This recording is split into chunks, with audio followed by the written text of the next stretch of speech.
இயேசு கிறிஸ்துவினுடைய கிருபையும் சமாதானமும் அனைவரோடும் கூட உண்டாயிருப்பதாக என்ற அன்பு வாழ்த்துக்களை தெரிவித்துக் கொள்கிறேன். அன்பு சகோதர சகோதரிகளே, காலை வேளை வணக்கத்தை தெரிவித்துக் கொண்டு, இப்பொழுதும் அன்பானவர்களே, நாம் இந்த ஒரு நாள் ஆவிக்குரிய மாநாட்டுக்குள்ளாக நாம் கடந்து செல்கிறோம். சபையோர்களுக்கான சில அறிவிப்புகள் முன்பாக சொல்லி நாம் கடந்து செல்லுகிறோம்.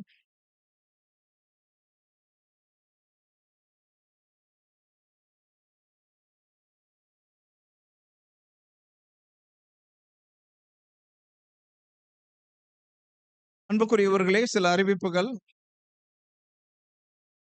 உன்னதமான தேவனுடைய பிள்ளைகளாக நாம் அழைக்கப்பட்டு தெரிந்து கொள்ளப்பட்ட பரிசுத்தவான்களாய் காணப்படுகிறபடினாலே, பரிசுத்தவான்களுக்கே ஏற்ற நடக்கையோடு கூட நாம் இந்த இடத்திலே காணப்படுவோம்.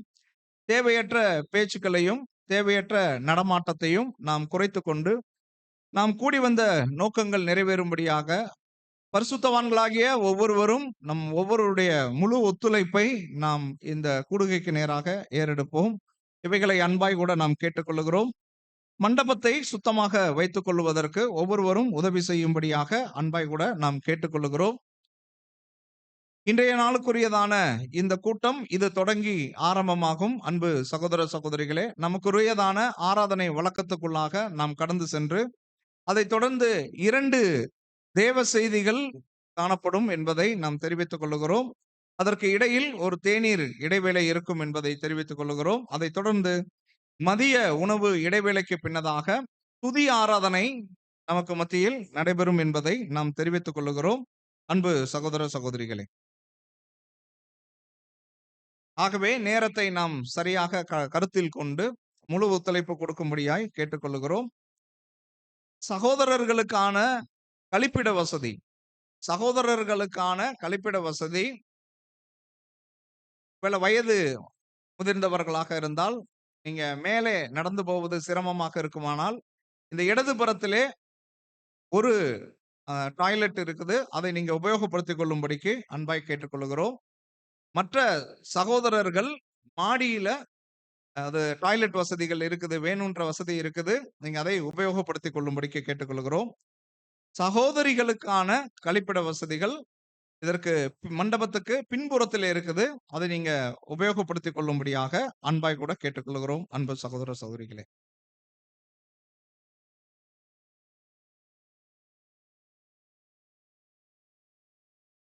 அன்புக்குரிய சகோதர சகோதரிகளே, இன்றைய நாள் ஒரு நாள் ஆவிக்குரிய மாநாடு உன்னதமான தேவனுடைய தயவினாலே திருநெல்வேலி, நாகர்கோவில், தூத்துக்குடி, மார்த்தாண்டம் மற்றும் மதுரை பட்டணத்தில் உள்ள சகோதர சகோதரிகள், தென்காசி சபையோர் ஆகிய நாம் கிட்டத்தட்ட 7 சபையோர் இந்த இடத்துல நாம் கூடி வர தேவன் நமக்கு இரக்கம் செய்திருக்கிறாங்க. அவைகளுக்காக உன்னத தேவனை நாம் மகிமைப்படுத்தி, இந்த ஆகஸ்ட் 15ஆம் தேதி அரசு விடுமுறையா இருக்கிறபடினாலே நாம் அதை தேவ சமூகத்திலே பயன்படுத்திக் கொள்ளும்படிக்கு கூடி வந்திருக்கிற நாம் அவரை ஒரு மனதோடு கூட நாம் உயர்த்துவோம். அவருடைய நாமத்தை துதிப்போம், ஸ்தோத்தரிப்போம். இந்த ஆவிக்குரிய மாநாட்டுக்கு ஆரம்ப பாடலோடு கூட இந்த கூட்டமானது ஆரம்பமாகிறது. அன்பு சகோதர சகோதரிகளே, அதைத் தொடர்ந்து ஆரம்ப ஜெபத்தை அன்புக்குரிய சகோதரர் மார்த்தாண்டம் ஐக்கியத்தைச் சேர்ந்த ஆசை தம்பி அவர்கள் ஏறெடுக்க ஆயத்தமாய் இருக்கும்படிக்கும் அன்பாய் கூட கேட்டுக்கொள்கிறேன். துவக்க பாடலாக தேவதேவனை துதித்திடுவோம் என்ற பாடலை நாம் யாவருமாய் எழுந்திருந்து நாம் சேர்ந்து பாடுவோம்.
ஜெபம் செய்யலாம்.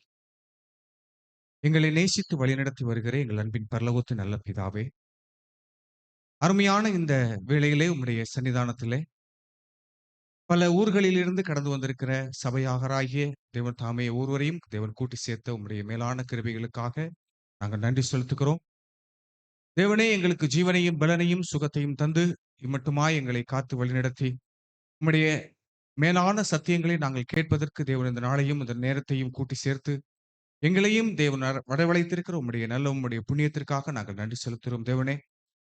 தேவனே, இந்த நாளிலும் கூட உம்முடைய நல்ல நோக்கத்திற்காக தேவன் எங்களுக்கு தர இருக்கிறதான ஒவ்வொரு விதமான ஆகாரங்களை நாங்கள் செம்மையாக நாங்கள் உட்கொண்டு எங்களுடைய ஆவிக்குரிய பிரயோஜனத்திலே எங்களுடைய சரீரங்களை நாங்கள் ஒன்று கூட நாங்கள் புதுப்பித்துக் கொள்ளும் வண்ணமாக தேவன் தாமே எங்களை வழிநடத்த வேண்டும் என்று நாங்கள் கெஞ்சுகிறோம். செய்திகளை கொடுக்கிற அன்பு சகோதரர்களையும் தொடர்ந்து தேவனுடைய மன்னாவை அவருடைய வாயிலிருந்து நாங்கள் கேட்கவும், தேவனுடைய வாயோடு இருந்து உம்முடைய கருத்துக்களை எங்களுடைய காதுகளிலே கேட்கப்படும்படியாக நாங்கள் உம்முடைய சமூகத்திலே மன்றாடுகிறோம். இந்த கூடுகையினுடைய துவக்கம் முதல் முடிவு வரையிலேயும் உம்முடைய கிருபையும் இரக்கமும் ஒவ்வொருவரோடும் கூட இருந்து வழிநடத்த வேண்டும் என்று எங்கள் இரட்சகரும் மீட்பெருமாய் இருக்கக்கூடிய இயேசு கிறிஸ்துவின் மூலம் ஜெபிக்கிறோம் எங்கள் பரலோகத்தின் நல்ல பிதாவே.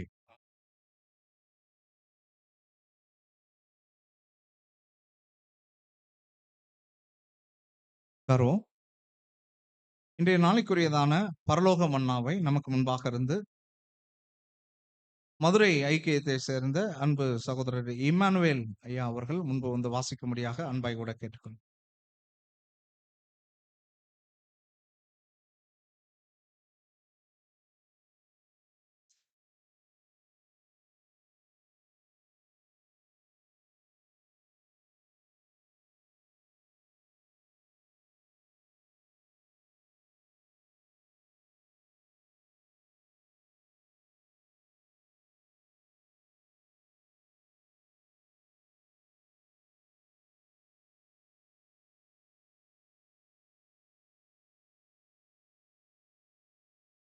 ஆகஸ்ட் 15ஆம் தேதி.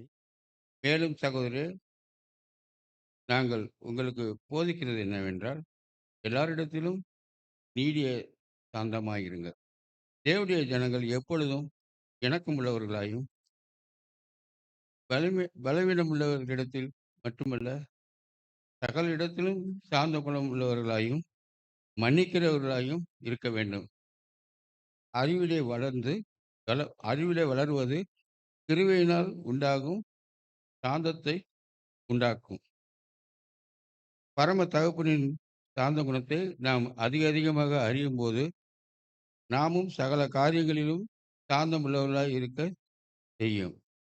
நம்மை அழைத்த தேவன் தம்முடைய குமாரனுடன் நாம் ஒருமித்து நடக்கவும், அநேகர் இந்த இடுக்கமான பாதையை நம்மோடு ஒன்றுபட்டு நடக்கச் செய்யும். சாந்த குணம் மிக அவசியமானது என்பதை அநேக பாடங்களின் மூலமாக உணர்த்துகிறார். 1 தீமோத்தேயு 6ஆம் அதிகாரம் 6-14.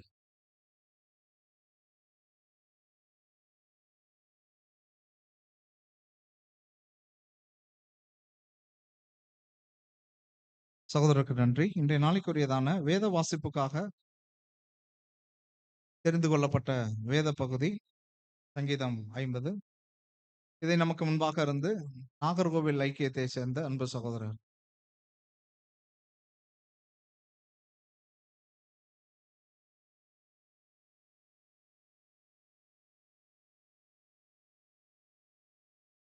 சகோதரர் பால்ராஜ் அவர்கள் முன்பு வந்து வாசிக்கும்படியாக மன்னிக்கணும். தூத்துக்குடி ஐக்கியத்தை சேர்ந்த அன்பு சகோதரர் பால்ராஜ் அவர்கள் முன்பு இருந்து வாசிக்கும்படியாக அன்பாய் கூட கேட்டுக்கொள்ளும்.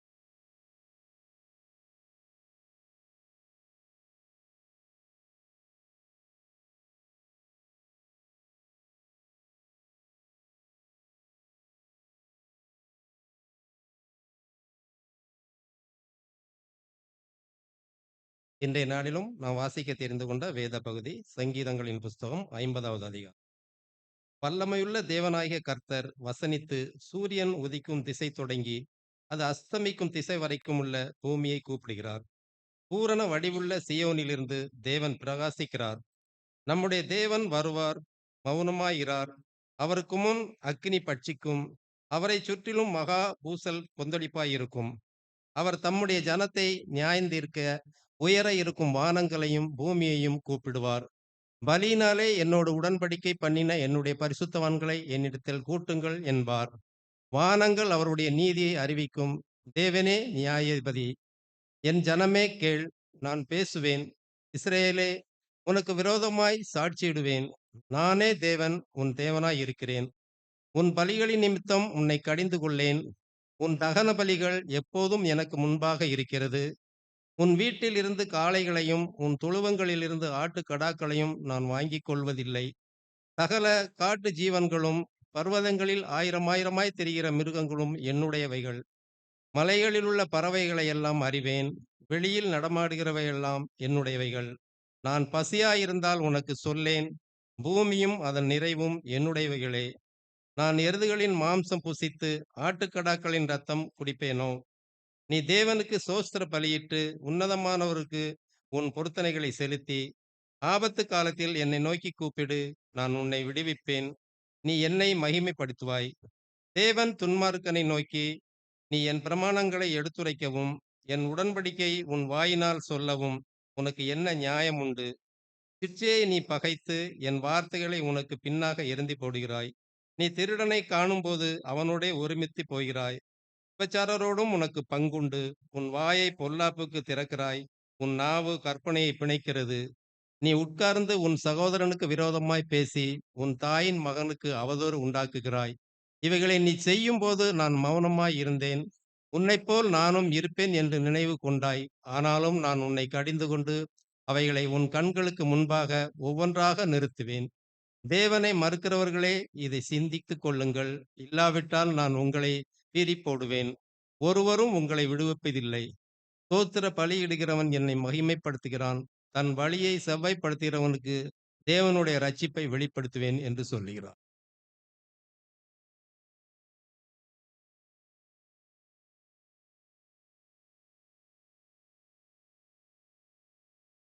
சகோதரருக்கு நன்றி.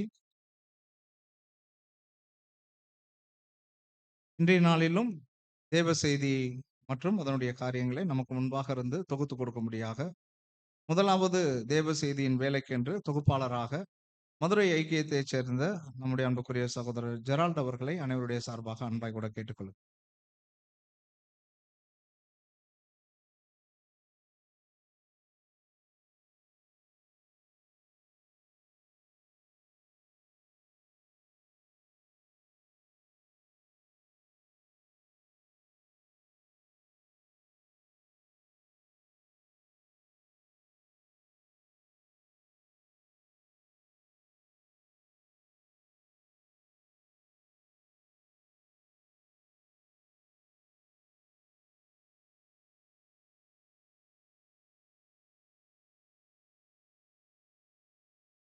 உங்கள் அவயங்களை நீதிக்குரிய ஆயுதங்களாக தேவனுக்கு ஒப்புக் கொடுங்கள்.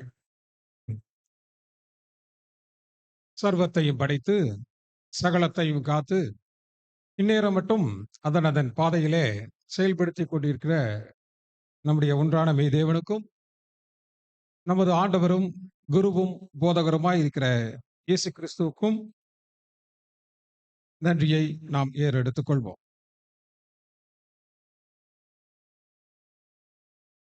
அன்பான தேவ ஜனமே, இது இந்த நாளை காணும்படியாக தேவன் நமக்கு கிருபை செய்திருக்கிறார். தேவனுக்கு மீண்டுமாக அவருடைய சமூகத்திலே நாம் நன்றியை ஏறெடுத்துக் கொண்டு 7 சபைகள் அடங்கிய இந்த ஒரு நாள் மாநாடு தேவனுடைய பெரிதான கிருபையினால் காணும்படியான இரக்கத்தை தந்த தேவனுக்கு மீண்டுமாக நாம் நன்றியை ஏறெடுத்துக் கொள்வோம். விசேஷமாக எனது அன்பின் வாழ்த்துக்களையும் நான் சார்ந்திருக்கக்கூடிய மதுரை சபையாரினுடைய அன்பின் வாழ்த்துக்களையும் வணக்கங்களையும் உங்கள் யாவரோடு பகிர்ந்து கொள்கின்றேன். அன்பிற்குரிய சகோதர சகோதரிகளே, இந்த மாநாட்டினுடைய வரவேற்புரையாக நம்மை எல்லாம் வரவேற்க நம்முடைய அன்பு சகோதரர் திருநெல்வேலி சபையை சார்ந்த சகோதரர் சுரேஷ் அவர்களை அன்புடன் அழைக்கின்றோம்.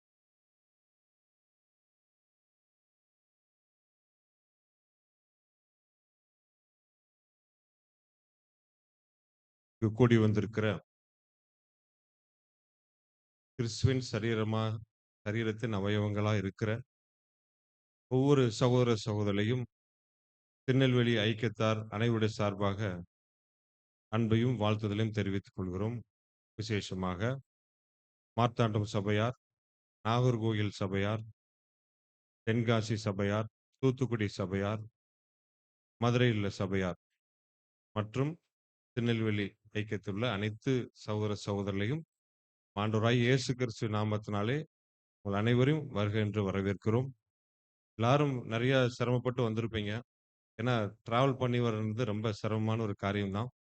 பல்வேறு சரீர சுகவீனம் இருக்கலாம், சூழ்நிலைகள் இருக்கலாம். அதெல்லாம் தாண்டி தேவனுடைய வார்த்தை எங்களுக்கு வேண்டும், சகோதர சகோதரிய ஐக்கியம் அன்பு வேண்டும் என்று சொல்லி அனைவரும் கூடி வந்திருக்கிற நோக்கம் அதுதான். மெய்யாலுமே தேவனுடைய நாளிலே அனைவரும் திருப்திப்படுத்தி அனுப்புவார் என்று நாம் விசுவாசிக்கிறோம். பிரியமானவர்களே, இந்த நாள் முழுவதும் பாடங்கள், பாடல்கள் அனைத்துமே ஒரே ஒரு மைய கருத்தை பேஸ் பண்ணி தான் இருக்கும். அந்த மைய கருத்து என்ன அப்படின்னா அர்ப்பணிப்பு.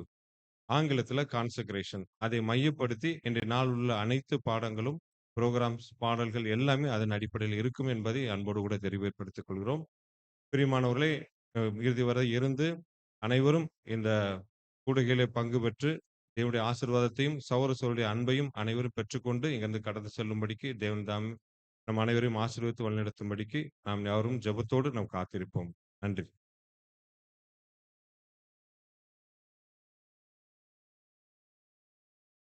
நன்றி பிரதர். பிரியமானவர்களே, இந்த மாநாட்டை முன்னெடுத்து நடத்தும்படியாக கிருபை பெற்ற திருநெல்வேலி சபையார் ஒவ்வொரு பரிசுத்தவான்களுக்கும் நம் அனைவரின் சார்பான அன்பின் வணக்கங்களையும் வாழ்த்துக்களையும் தெரியப்படுத்திக் கொள்கின்றோம். அன்பிற்குரிய சகோதர சகோதரர்களே, முதலாவது தேவ செய்தியாக ஆபிரகாமின் மடி அல்லது தீங்கின் மடி என்ற தலைப்பின் கீழாக நம்முடைய அன்பு சகோதரர் ஆற்காடு சுவையை சார்ந்த சகோதரர் சாம் ஸ்ரீநாத் அவர்கள் தேவ செய்தியை நமக்கு இப்பொழுது வழங்குவார்கள்.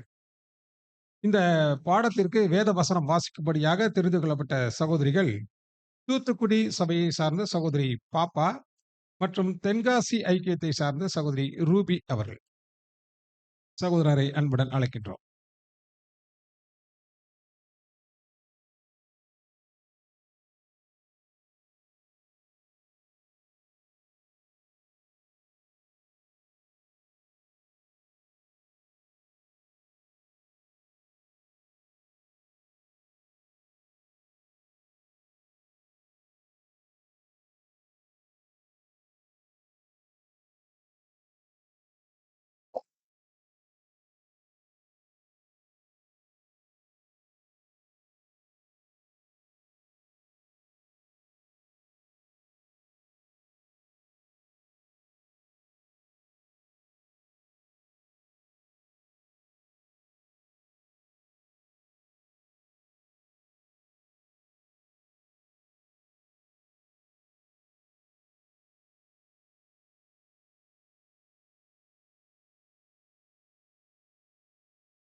ஆண்டவராகிய இயேசு கிறிஸ்துவுக்குள் அழைக்கப்பட்டு வழிநடத்தப்பட்டு வரும் அருமையான சகோதர சகோதரிகள், அர்ப்பணித்தவர்கள் யாவருக்கும் நம்முடைய பிதாவாகிய தேவனாலும் கர்த்தராகிய இயேசு கிறிஸ்துவினாலும் கிருபையும் சத்தியத்தோடு கூடிய சமாதானமும் உங்கள் யாவரோடும் இருப்பதாக என்கிற அன்பின் வாழ்த்துக்களோடு, அன்பானவர்களே, தனிப்பட்ட விதத்தில் சகோதரனாகிய அடிமையாகிய என் குடும்பம் மற்றும் நான் ஆகியோருடைய அன்பின் வாழ்த்துக்களை உங்கள் மத்தியில் தெரியப்படுத்திக் கொள்கிறோம். மாத்திரமல்ல, ஆற்காடு சகோதர சகோதரிகளினுடைய அன்பின் வாழ்த்துக்களையும் உங்கள் மத்தியில் தெரியப்படுத்திக் கொள்கிறோம். பொதுவாகவே வந்து நின்று ஒருவேளை பகிர்ந்துக்க விரும்பும் போது சவுண்டு கேட்குதான்னு கேட்பாங்க. ஆனால் நம்ம நின்னா ஆள் தெரியுறமான்னு கேட்கணும். தெரியுறனா? சவுண்டு கேட்குதுங்களா? அன்பானவர்களே, ஒரு அருமையான கூட்டம் இது. தென் தமிழகம் அர்ப்பணித்த சகோதர சகோதரிகள் உங்களோடு இந்த காலை வேளையில இணைந்திருந்ததுல ஒரு இறுதிபூர்வமான மகிழ்ச்சி. மாத்திரமல்ல, காலையிலே ஒரு சகோதரர் அர்ப்பணித்தார். அந்த விஷயத்தை கேட்கும் பொழுது இன்னும் அதிக சந்தோஷமாக இருந்தது. ஒரு அருமையான தலைப்பு அர்ப்பணிப்பு அப்படிங்கிற ஒரு அம்சம். அதனோடு நம்மளுடைய அன்புக்குரிய சகோதரர்கள் வேதாகமத்திலிருந்து தெரிந்தெடுத்த அந்த ஆதார வசனம் பாருங்க. ரோமர் 6வது அதிகாரத்துல இந்த 13வது வசனம், உங்கள் சரீரங்களை அப்போஸ்தலர் பவுல் வேறொரு இடத்துல அது புத்தியுள்ள ஆராதனைக்கு ஒப்பிட்டு பேசுறார். பட் மற்றொரு இடத்துல பேசும்போது உங்கள் சரீரங்களை இதனுடைய இந்த வசனத்த நீங்க தெளிவா வீட்ல வாசிச்சு பார்த்தீங்கன்னா, அல்லது வாசிச்சு பார்த்தீங்கன்னா, இதுக்கு முன்னாடி ஒரு நெகட்டிவ் ஆங்கிள் பேசுவார். அநீதிக்குரிய ஆயுதங்களா உங்களுடைய சரீரங்கள நீங்க என்ன பண்ணிறாதீங்க, பயன்படுத்திறாதீங்க. அர்ப்பணிக்கப்பட்ட இந்த சரீரத்த நமக்கு இனிமேல் பூமிக்குரிய மீண்டும் ஜீவனோடு வர்ற வாய்ப்பே கிடையாது. அது எல்லாத்தையும் நம்ம பலி செலுத்தியாச்சு. இனி ஒரு ஜீவன் அப்படின்னா, அது மரிச்சதற்கு பிற்பாடு அது ஆவிக்குரிய ஜீவன். சபை, திரள் கூட்டம். அதுதான். இதுக்கு மேல நமக்கு எந்த ஜீவியமுமே கிடையாது. அப்ப இருக்கக்கூடிய இந்த குறிப்பிட்ட குறைந்த காலகட்டங்கள்ல, நம்முடைய சரீரங்களை அது நீதிக்குரிய ஆயுதங்களாக கொண்டு செல்வது என்று அது சார்ந்த சிந்தனைகள், அர்ப்பணிப்பு சார்ந்த சிந்தனைகள் என்று பார்க்கும்போது, பழைய ஏற்பாட்டில் இருக்கக்கூடிய மற்றும் புதிய ஏற்பாடோடு சேர்ந்து ஒரு குறிப்பிட்ட ஆங்கிள்ல, ஒரு குறிப்பிட்ட ரீதியில ஒரு பாடம் நமக்கு தேவன் கிருபையில கிடைச்சது. அந்த பாடத்தினுடைய தலைப்பு தான் ஆபிரகாமின் மடி அல்லது தீங்கின் மடி. கேட்டிருக்கீங்களா இந்த தலைப்பு எங்காவது? நிச்சயமா முதல்ல இருக்கிற அந்த 2 வார்த்தைகள நீங்க கேட்டிருப்பீங்க. கர்த்தர் இயேசு தான் அந்த வார்த்தைகள இன்ட்ரோடியூஸ் பண்ணார். கர்த்தர் இயேசுவ இன்ட்ரோடியூஸ் பண்ணும்போது இந்த வார்த்தை வந்திருக்கும். முதல்ல இருக்கிற ஸ்டேட்மெண்ட். கர்த்தர் இயேசு யார் அப்படின்னு கேட்டா, பிதாவின் மடியில் இருக்கிற அவரே பிதாவை வெளிப்படுத்தினார். பிதாவை வெளிப்படுத்தினதே யார்தான்? கர்த்தர் இயேசு. அவர் எங்க தான் இருந்தாரு? பிதாவின் மடியில. ஸோ உங்களுக்கு இப்ப அந்த ஆங்கிள் புரிய ஆரம்பிச்சிருக்கும் நம்புறோம். பட் கீழ இருக்குதே ஒண்ணு, ஒரு டேஞ்சரான விஷயம். அது என்னது? தீங்கின் மடி. இது யாருக்கு இது டேஞ்சரா இருக்கும்னா, ஆல்ரெடி அதுல இருக்கிறவங்களுக்கு டேஞ்சர் கிடையாது. அதிலிருந்து வெளியே வந்தவங்களுக்கு தான் அது டேஞ்சர். ஸோ சகோதர, சகோதரிகளே, இது என்ன ஆங்கிளு? இது என்ன வசனம்? கடைசி காலகட்டங்கள்ல, கடைசி எக்கால சத்தத்தை கேட்டு ஓடிக்கொண்டிருக்கக்கூடிய அருமையான சகோதர, சகோதரிகள் மத்தியில, இது மாதிரியான ஒரு வார்த்தை ஏன்? நம்மளுடைய அர்ப்பணிப்பு நிறைவேறணும் அன்பானவர்களே. நம்மளுடைய அர்ப்பணிப்பு என்ன ஆகணும்? நிறைவேறணும். அதுக்கு எதெல்லாம் தடையா இருக்கோ, அவைகளுக்கெல்லாம் நாம் தடைய போட்டே ஆகணும். இதுதான் நம்மளுடைய பார்வையாக இருக்கு. அதனால பாடத்தினுடைய ஆதார வசனத்தை நாம் பார்க்க முயற்சி செய்யலாம். பாடத்தினுடைய ஆதார வசனமாக யூதா எழுதின நிருபத்துல 1வது அதிகாரம் 21 முதல் 23 வரை அடங்கிய வசனங்கள் இருக்கு. இது 1வது ஆதார வசனம். இதிலே 2வது ஒரு ஆதார வசனம் இருக்கு. அது சங்கீதம் 45:7. மெல்ல மெல்லமா நாம் உள்ளே கடந்து செல்லலாம். இப்போ யூதா 1வது அதிகாரம் 21வது வசனத்தை நாம் வாசிக்க கேட்கலாம். தேவனுடைய அன்பிலே உங்களை காத்து பாருங்க, தேவனுடைய அன்பிலே உங்களை காத்துக்கொண்டு முற்காலத்தில் அர்ப்பணிக்கப்படாதவர்கள், இப்போ நாம யாரு? அர்ப்பணித்தவர்கள். இது தேவனுடைய அன்புல நாம உள்ள வந்திருக்கிறோம். வந்தவங்க நம்மள என்ன பண்ணிக்கணுமா? காத்துக்கொண்டு அதுக்கப்புறம் ஜீவனுக்கு ஏதுவா ம். நம்முடைய கர்த்தராகிய இயேசு கிறிஸ்துவினுடைய இரக்கத்தை பெற காத்திரு. எதுக்காக அப்படின்னா, நமக்கு போய் தெய்வீக சுபாவம் பெற்றுக்கொள்வதற்கு நாம் என்ன செய்யணும்? அது ஒரு இரக்கம். அது ஒரு கிருபை. நாம தெய்வீக சுபாவம் அடைவது பெரிய இரக்கம். அது பெற நாம் என்ன பண்ணணும்னா, பொறுமை சாந்தத்தோடு காத்திருக்கணும். அதுக்கப்புறம் அல்லாமலும் 22 அல்லாமலும் நீங்கள் பகுத்தறிவுள்ளவர்களாய் இருந்து சிலருக்கு இரக்கம் பாராட்டி சிலரை அக்கினியிலிருந்து இழுத்துவிட்டு பயத்தோடே ரட்சி. பாருங்க, உங்களுக்கு ஒரு இல்லஸ்ட்ரேஷன் குடுத்திருக்கிறோம். ஒருத்தரு குழியில இருக்கிறாரு. நம்ம பிரதர் தான். அவரு உள்ள போயிட்டாரு. பட் அவர காப்பாத்துறோம்னு சொல்லிட்டு நாமளும் உள்ள போனோம்னா, நம்மள கூட என்ன ஆயிரும் அது? இழுத்துரும். அதனால தான் இந்த மாதிரி போகும்போது பயத்தோடே ரட்சித்து, தீங்கு சார்ந்த காரியங்கள் சாதாரண காரியங்கள் இல்லைங்க. மெதுவா இழுத்துரும்ல. அப்போ பயத்தோடே ரட்சிக்கணும். ஒருவேளை ஒரு அக்கினிக்குள் சிக்கினவர காப்பாற்றணும்னா, நம்மகிட்ட கவசம் இருக்கணும். இல்லைன்னா நம்ம காயமாயிரும். சகோதர, சகோதரிகளே, இந்த கடைசி காலகட்டத்துல நிறைய தீங்குகள் இருக்கு. இவைகளின் மத்தியில சிலர பயத்தோட ரட்சித்து, அவங்களுடைய அர்ப்பணிப்புக்கு உதவி செய்யணும். முதன்மையாக நம்மளுடைய சொந்த ரட்சிப்புக்கு நாம உதவி செய்யணும். 23 மாம்சத்தால் கரைப்பட்டு இருக்கிற வஸ்திரத்தையும் வெறுத்து தள்ளுங்கள். மாம்சத்தால் கரைபட்டிருக்கிற வஸ்திரத்தையும் வெறுத்து தள்ள வேண்டியதாக இருக்கு. இது ஒரு குறிப்பிட்ட சூழ்நிலையில சொல்லப்பட்டது. பட் இது 3 வசனங்கள் எடுத்தீங்கன்னா, அநேக கட்டளை வாக்கியங்கள் இருக்கும். ஏதோ ரிக்வெஸ்டாலாம் சொல்லல. இது எல்லாமே கட்டளை வாக்கியங்களாக இருக்கும். சபைக்கு உன் தேவனாய கர்த்தரிடத்தில் ஒரு முழு உள்ளத்தோடு, முழு அன்போடு நீ என்ன பண்ணுன்னு சொல்லியிருந்தாரு. கட்டளை. சக சகோதரனை நீ என்ன செய்யணும்? 2வது கட்டளை. அதே மாரி இதுல சில கட்டளைகள் இருக்குது. இவரு 3 வசனமா பேசினத சங்கீதத்துல ஒரே வசனமா பார்க்கணும்னா, சங்கீதம் 45:7 பாரு. நீர் நீதியை விரும்பி அக்கிரமத்தை வெறுக்கிறீர். ஆதலால் தேவனே, உம்முடைய தேவன் உமது தோழரை பார்க்கிலும் உம்மை ஆனந்த தைலத்தினால் அபிஷேகம் பண்ணினார். இந்த வசனம் சரியாக அர்ப்பணிப்பு வாழ்க்கையை நிறைவேற்றின கர்த்தரேசுவுக்கு மிக மிக பொருந்தக்கூடிய ஒரு வசனம். ஏன்னா கர்த்தரேசுவினுடைய சுபாவத்தை 4 வார்த்தைகள் அடக்கணும் அப்படின்னா, அவர் நீதியை விரும்புவார், அக்கிரமத்தை என்ன செய்வார்? ஒருவேளை இந்த ஃபார்முலா நம்மளுடைய ஆவிக்குரிய வாழ்க்கையில இருக்குது அப்படின்னா, கான்சக்ரேஷன் லைஃப்ல இருக்குது அப்படின்னா, ரொம்பவும் பிரயோஜனமாக இருக்கும் அன்பானவர்களே. முந்திய இருக்கக்கூடிய ஜனங்கள் போல இல்ல. தேவனுடைய சமூகத்துல நாம மீண்டும் ஒரு முன்னாடி போய் ஜெனிப்பிக்கப்பட்டவர்களா, மீட்டெடுக்கப்பட்டவர்களா, பாதுகாக்கப்பட்டவர்களா, பாவம் மூடப்பட்டவர்களா மீண்டும் போய் நாம் நிற்கும் போது, அன்பானவர்களே, நாம சில கொள்கைகளை வாழ்க்கையில கடைபிடிக்காம நாம் அவர் முன்னாடி தொடர்ச்சியாக நிற்க முடியாது. ஸோ ஒரு வேளை அர்ப்பணிப்பு வாழ்க்கை நடந்துகிட்டே இருக்குன்னா, கொலோசியர் 1வது அதிகாரம் 12வது வசனத்துல பார்க்கிற மாதிரி, நம்மை இப்போ ஒளியில் இருக்கிற பரிசுத்தவான்களுடைய சுதந்திரத்துல பங்கடைவதற்கு அவரை நம்மளை என்ன பண்ணுவாரு?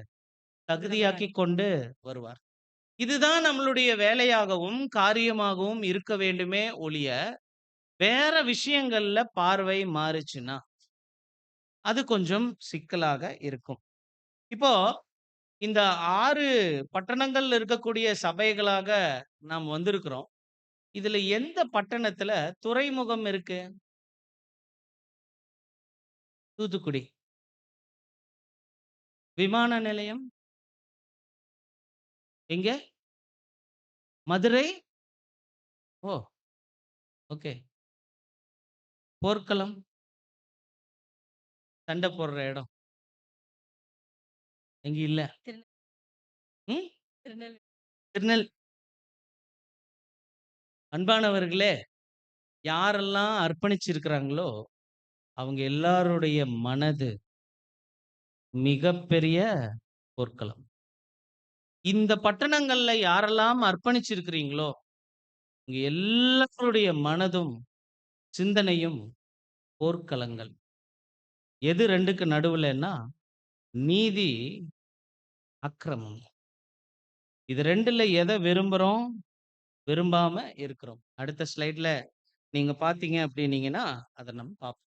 அன்பானவர்களே, அர்ப்பணிப்பு வாழ்வுக்கு பிற்பாடு நம்மளுடைய மனது என்ன ஆகுது அப்படின்னா, போராட்டத்தின் வாழ்க்கை, விசுவாசத்தின் போராட்டத்தை அப்படி சொல்றாரு இல்லைங்களா?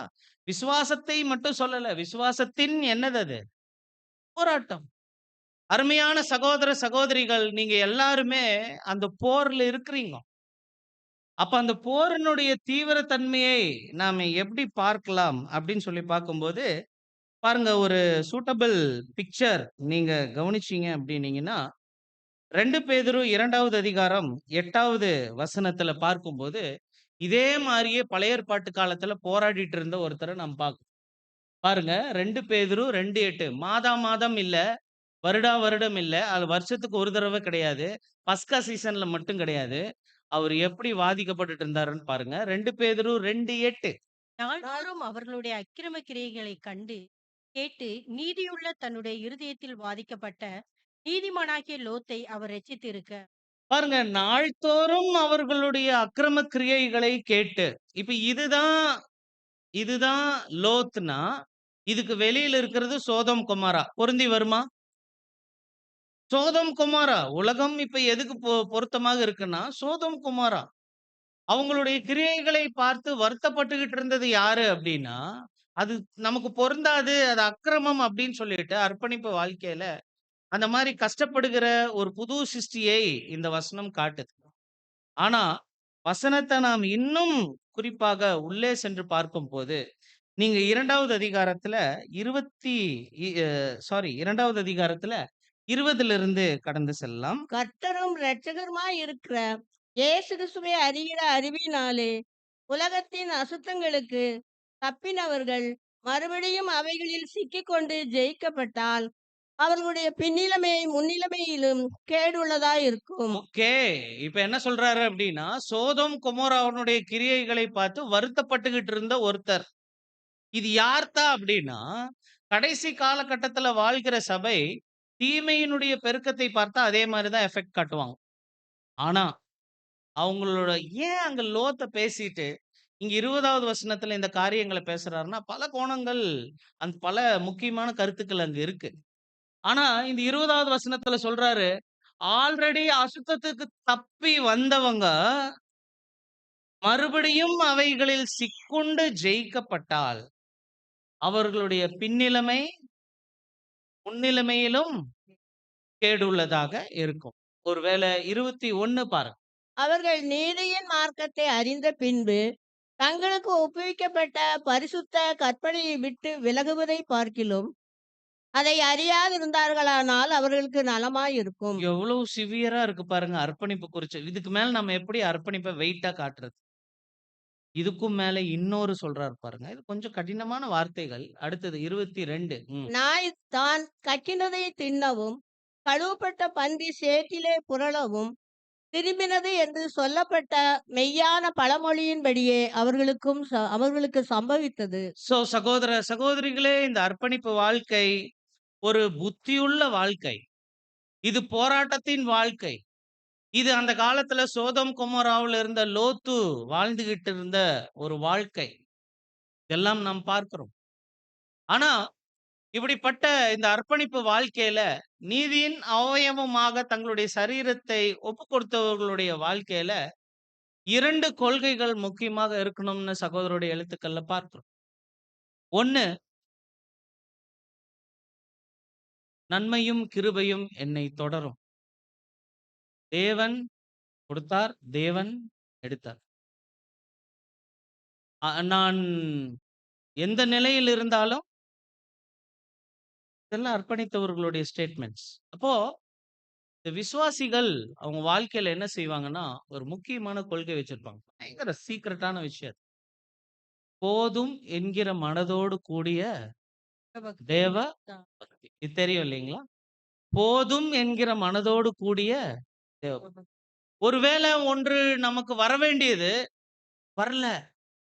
அப்ப நம்ம என்ன நினைக்கலாம் அது? ஓகே. அது வர வேண்டிய அவசியம் இல்ல. அதனால குடுக்கல. ஒருவேளை நமக்கு அது வர வேண்டிய தகுதியே இல்ல. ஆனா அது நமக்கு என்ன ஆயிருக்கு? வந்திருக்கு. ஓகே, தேவன் கொடுத்திருக்கிறார். இதே மாரி வாழ்ந்த ஒரே ஒரு மிகச்சிறந்த உதாரணம் கர்த்தர் இயேசு. அவர் லைஃப்ல எல்லாமே தேவன் தான் செய்றாருன்னு முழுவதுமாக நம்பி வாழ்ந்தார். அதனால்தான் அவருடைய வாழ்க்கையில ஒரு தடவை பிலாத்து அவர அரெஸ்ட் பண்ணிட்டு, "உன்னை விடுவிக்க எனக்கு அதிகாரம் இருக்குன்னு தெரியுமா?" அப்படின்னு கேட்டபோது, நம்ம மாஸ்டர் என்ன சொன்னார்? "மேல இருந்து வந்தாதாப்பா நீ எனக்கு செய்ய முடியும்." இதுதாங்க ஒரு அர்ப்பணித்தவர்களுடைய வாழ்க்கை மெத்தட். அப்ப நம்ம லைஃப்ல எது நடந்துகிட்டாலும், அவரு அந்த தீர்க்கதரிசி சொல்றாரு பாருங்க, சங்கீதக்காரர்.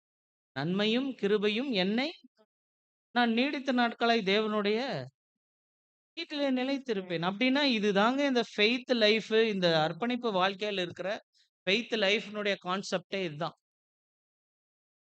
இது படி யார் நடக்கிறாங்களோ முன்னேறுவாங்க. நல்லா முன்னேறுவாங்க. அவங்க எவ்வளவு தான் அடி வாங்கினாலும் முன்னேறுவாங்க. கடைசியில மாம்சமாகிய திரையை அவங்க என்ன பண்ணிருவாங்க? கடந்துருவாங்க.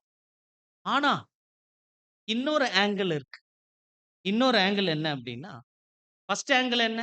போதும் என்கிற மனதோடு கூடிய தேவபக்தி. ஆனா, பிதாவாகிய தேவன் முன்பாக மீண்டும் மீண்டும் போய் நாம் நிக்கும்போது, நம்மகிட்ட தேவையான சில விஷயங்கள் இருக்கு.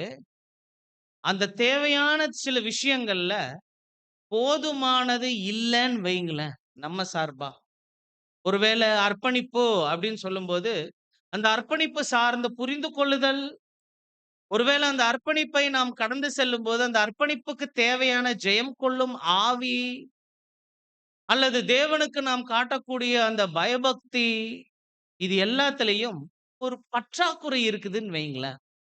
நிச்சயமாக அவர் என்ன பண்ண முடியாது அப்படின்னா, கரையை அடைய முடியாது. முடியாது. தனிப்பட்ட விதத்துல எல்லாம் தேவ சித்தத்துக்கு உட்பட்டு நடக்கணும். நமக்கு தலை இல்ல. பிதாவாகிய தேவனும் கர்த்தர் இயேசுவும் தான். ஓகே. ஆனா இன்னொன்னு, சில ஆவிக்குரிய விஷயங்கள்ல ஒரு பற்றாக்குறை இருக்குது அப்படின்னா, நம்மளால அதை நிறைவேற்ற முடியாது. பாருங்க. ஆங்கிலத்துல ரொம்ப சிம்பிளா சொல்லிட்டாங்க. 2டே வார்த்தை. Not quite. குவைட் இனஃப் அப்படின்னு எல்லாம் சொல்லுவாங்க. குவைட் இனஃப் அப்படின்னா, பிரதர் உங்ககிட்ட இருக்கக்கூடிய வைராக்கியம் நாட் குவைட் இனஃப். இருக்க வேண்டிய வைராக்கியம் போதுமானதாக இல்லை. இது ஒரு ஆங்கிள் இருக்கு. 7ஆம் சபை குறித்து அவர் பேசும்போது, சத்தியம் நிறைய இருக்கு. ஆனா, நாம் எல்லாரும் நிர்பாக்கியசாலிகள். 7ஆம் சபை. சில குற்றச்சாட்டுகள் வரும். ஏன்னா, இங்க இருக்கக்கூடிய சூழ்நிலைகள் அந்த மாரி. அர்ப்பணிப்புக்கு ஒரு ஹாஸ்டைல் பிளானட்டா இது இருக்கும். அன்பானவர்களே, பற்றாக்குறை நிலைமை தேவையாக இருக்க வேண்டிய ஒன்று, போதுமானதாக இல்லாத சூழ்நிலையில இருக்கு அப்படின்னா, ரொம்ப கஷ்டம். ஆனா ஆச்சரியம் என்னன்னா, ஏன் பிரதர் இந்த மாரி இருக்கிறது தவறு சொல்றீங்கன்னா, சில அன்பான சகோதர, சகோதரிகள் தங்களுடைய ஓட்டத்துல மெல்ல, மெல்ல சில விஷயங்கள்ல பற்றாக்குறை ஆகறத தெரிஞ்சுக்காம, புரிஞ்சுக்காம, ஒருவேளை தெரிஞ்சிருந்தே அத பத்தி கேள்விப்படும்போது என்ன சொல்லிருவாங்கன்னா, அதுக்குரிய காரண காரியங்கள பேச ஆரம்பிப்பாங்க. இதனால தான் இத பண்ணல. இதனால தான் இத பண்ணல அப்படின்னு பண்ண ஆரம்பிக்கும். இது எங்க கொண்டு போய் நிறுத்தும் அப்படின்னா, சில பேருக்கு இந்த யுகத்தினுடைய பேர் என்ன? இந்த யுகத்தினுடைய பேரு? இதுக்கு முந்தின யுகத்தினுடைய பேரு? இதுக்கு பிந்தின யுகத்தினுடைய பேரு? மேசியா யுகம். ஓகே. அப்போ இந்த சுவிசேஷ யுகத்துக்கு முன்னாடி பார்க்கிறோம், பின்னாடி பார்க்கிறோம். ஆனா இந்த சுவிசேஷ யுகத்துக்கே இன்னொரு பேர் இருக்கு. வேற ஏதாவது பேர் குடுத்தா என்ன குடுக்கலாம்? என்ன யுகம்னு குடுக்கலாம் இத? சுவிசேஷ யுகத்துக்கு இன்னொரு பேரு. கிறிஸ்தவ யுகம் சொல்லலாம் இல்லைங்களா? கிறிஸ்தவ யுகம். பட் இந்த 2வது கட்டத்துல போதுமாக இருக்க வேண்டிய விஷயங்கள் அவங்க கிட்ட போதுமாக இல்லாத போது, சில கேள்விகளை அவங்க கிட்ட கேட்கும்போது, அவங்க அதுக்கு சில ரேஷனலைஸ் பண்ணுவாங்க. சில காரணங்கள பேச ஆரம்பிப்பாங்க. இதனால தான் இது இல்ல. இதனால தான் இது இல்ல. ஓகே. என் மேல தப்பில்ல. இதனால தான் இது இல்ல. அர்ப்பணித்தவர்கள் மத்தியில அந்த சாக்கு போக்குகள் சொல்லப்படும் போது போக போக அவர்கள் யாவருக்கும் திரளான பேர் அதுல வருவாங்க. அவங்க யாவருக்கும் அந்த யுகம் எப்படி ஆயிரும் அப்படின்னா, ஸ்லைட்ல பாருங்க.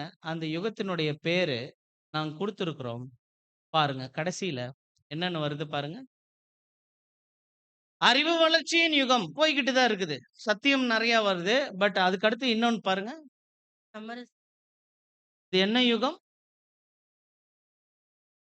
அர்ப்பணித்த நெறைய பேர் தன்னுடைய லைஃப்ல சில ஆவிக்குரிய வளர்ச்சி குறைவுகளுக்கு காரணங்கள் கேட்டா, அதுக்கு சமரசங்கள் என்ன பண்றாங்க?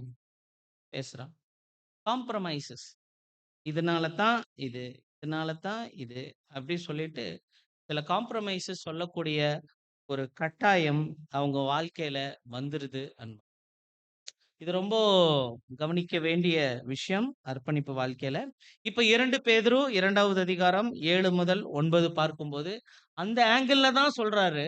அக்கிரமக்காரருக்குள் வாசமாய் இருக்கையில், அவர்களுடைய காம விகார வடக்கையால் வருத்தப்பட்டு, நாள்தோறும் அவர்களுடைய அக்கிரம கிரியைகளைக் கண்டு, அவர் என்ன பண்ணிட்டு இருந்தாருன்னா, வருத்தப்பட்டுட்டு இருந்தாரு.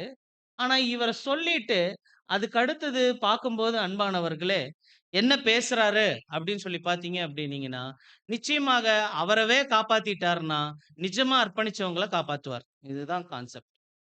ஆனா, இந்த கோணங்களுக்குள்ள நாம உள்ள கடந்து செல்லணும் அப்படின்னா, இவங்கள இன்னும் சற்று கூர்மையாக பார்க்கணும். 2 பேரு முற்பிதாக்கள் யுகத்துல அந்த யூத யுகத்தினுடைய காரியங்கள் பார்க்கும்போது நெறைய எக்ஸாம்பிள் இருக்கிறாங்க.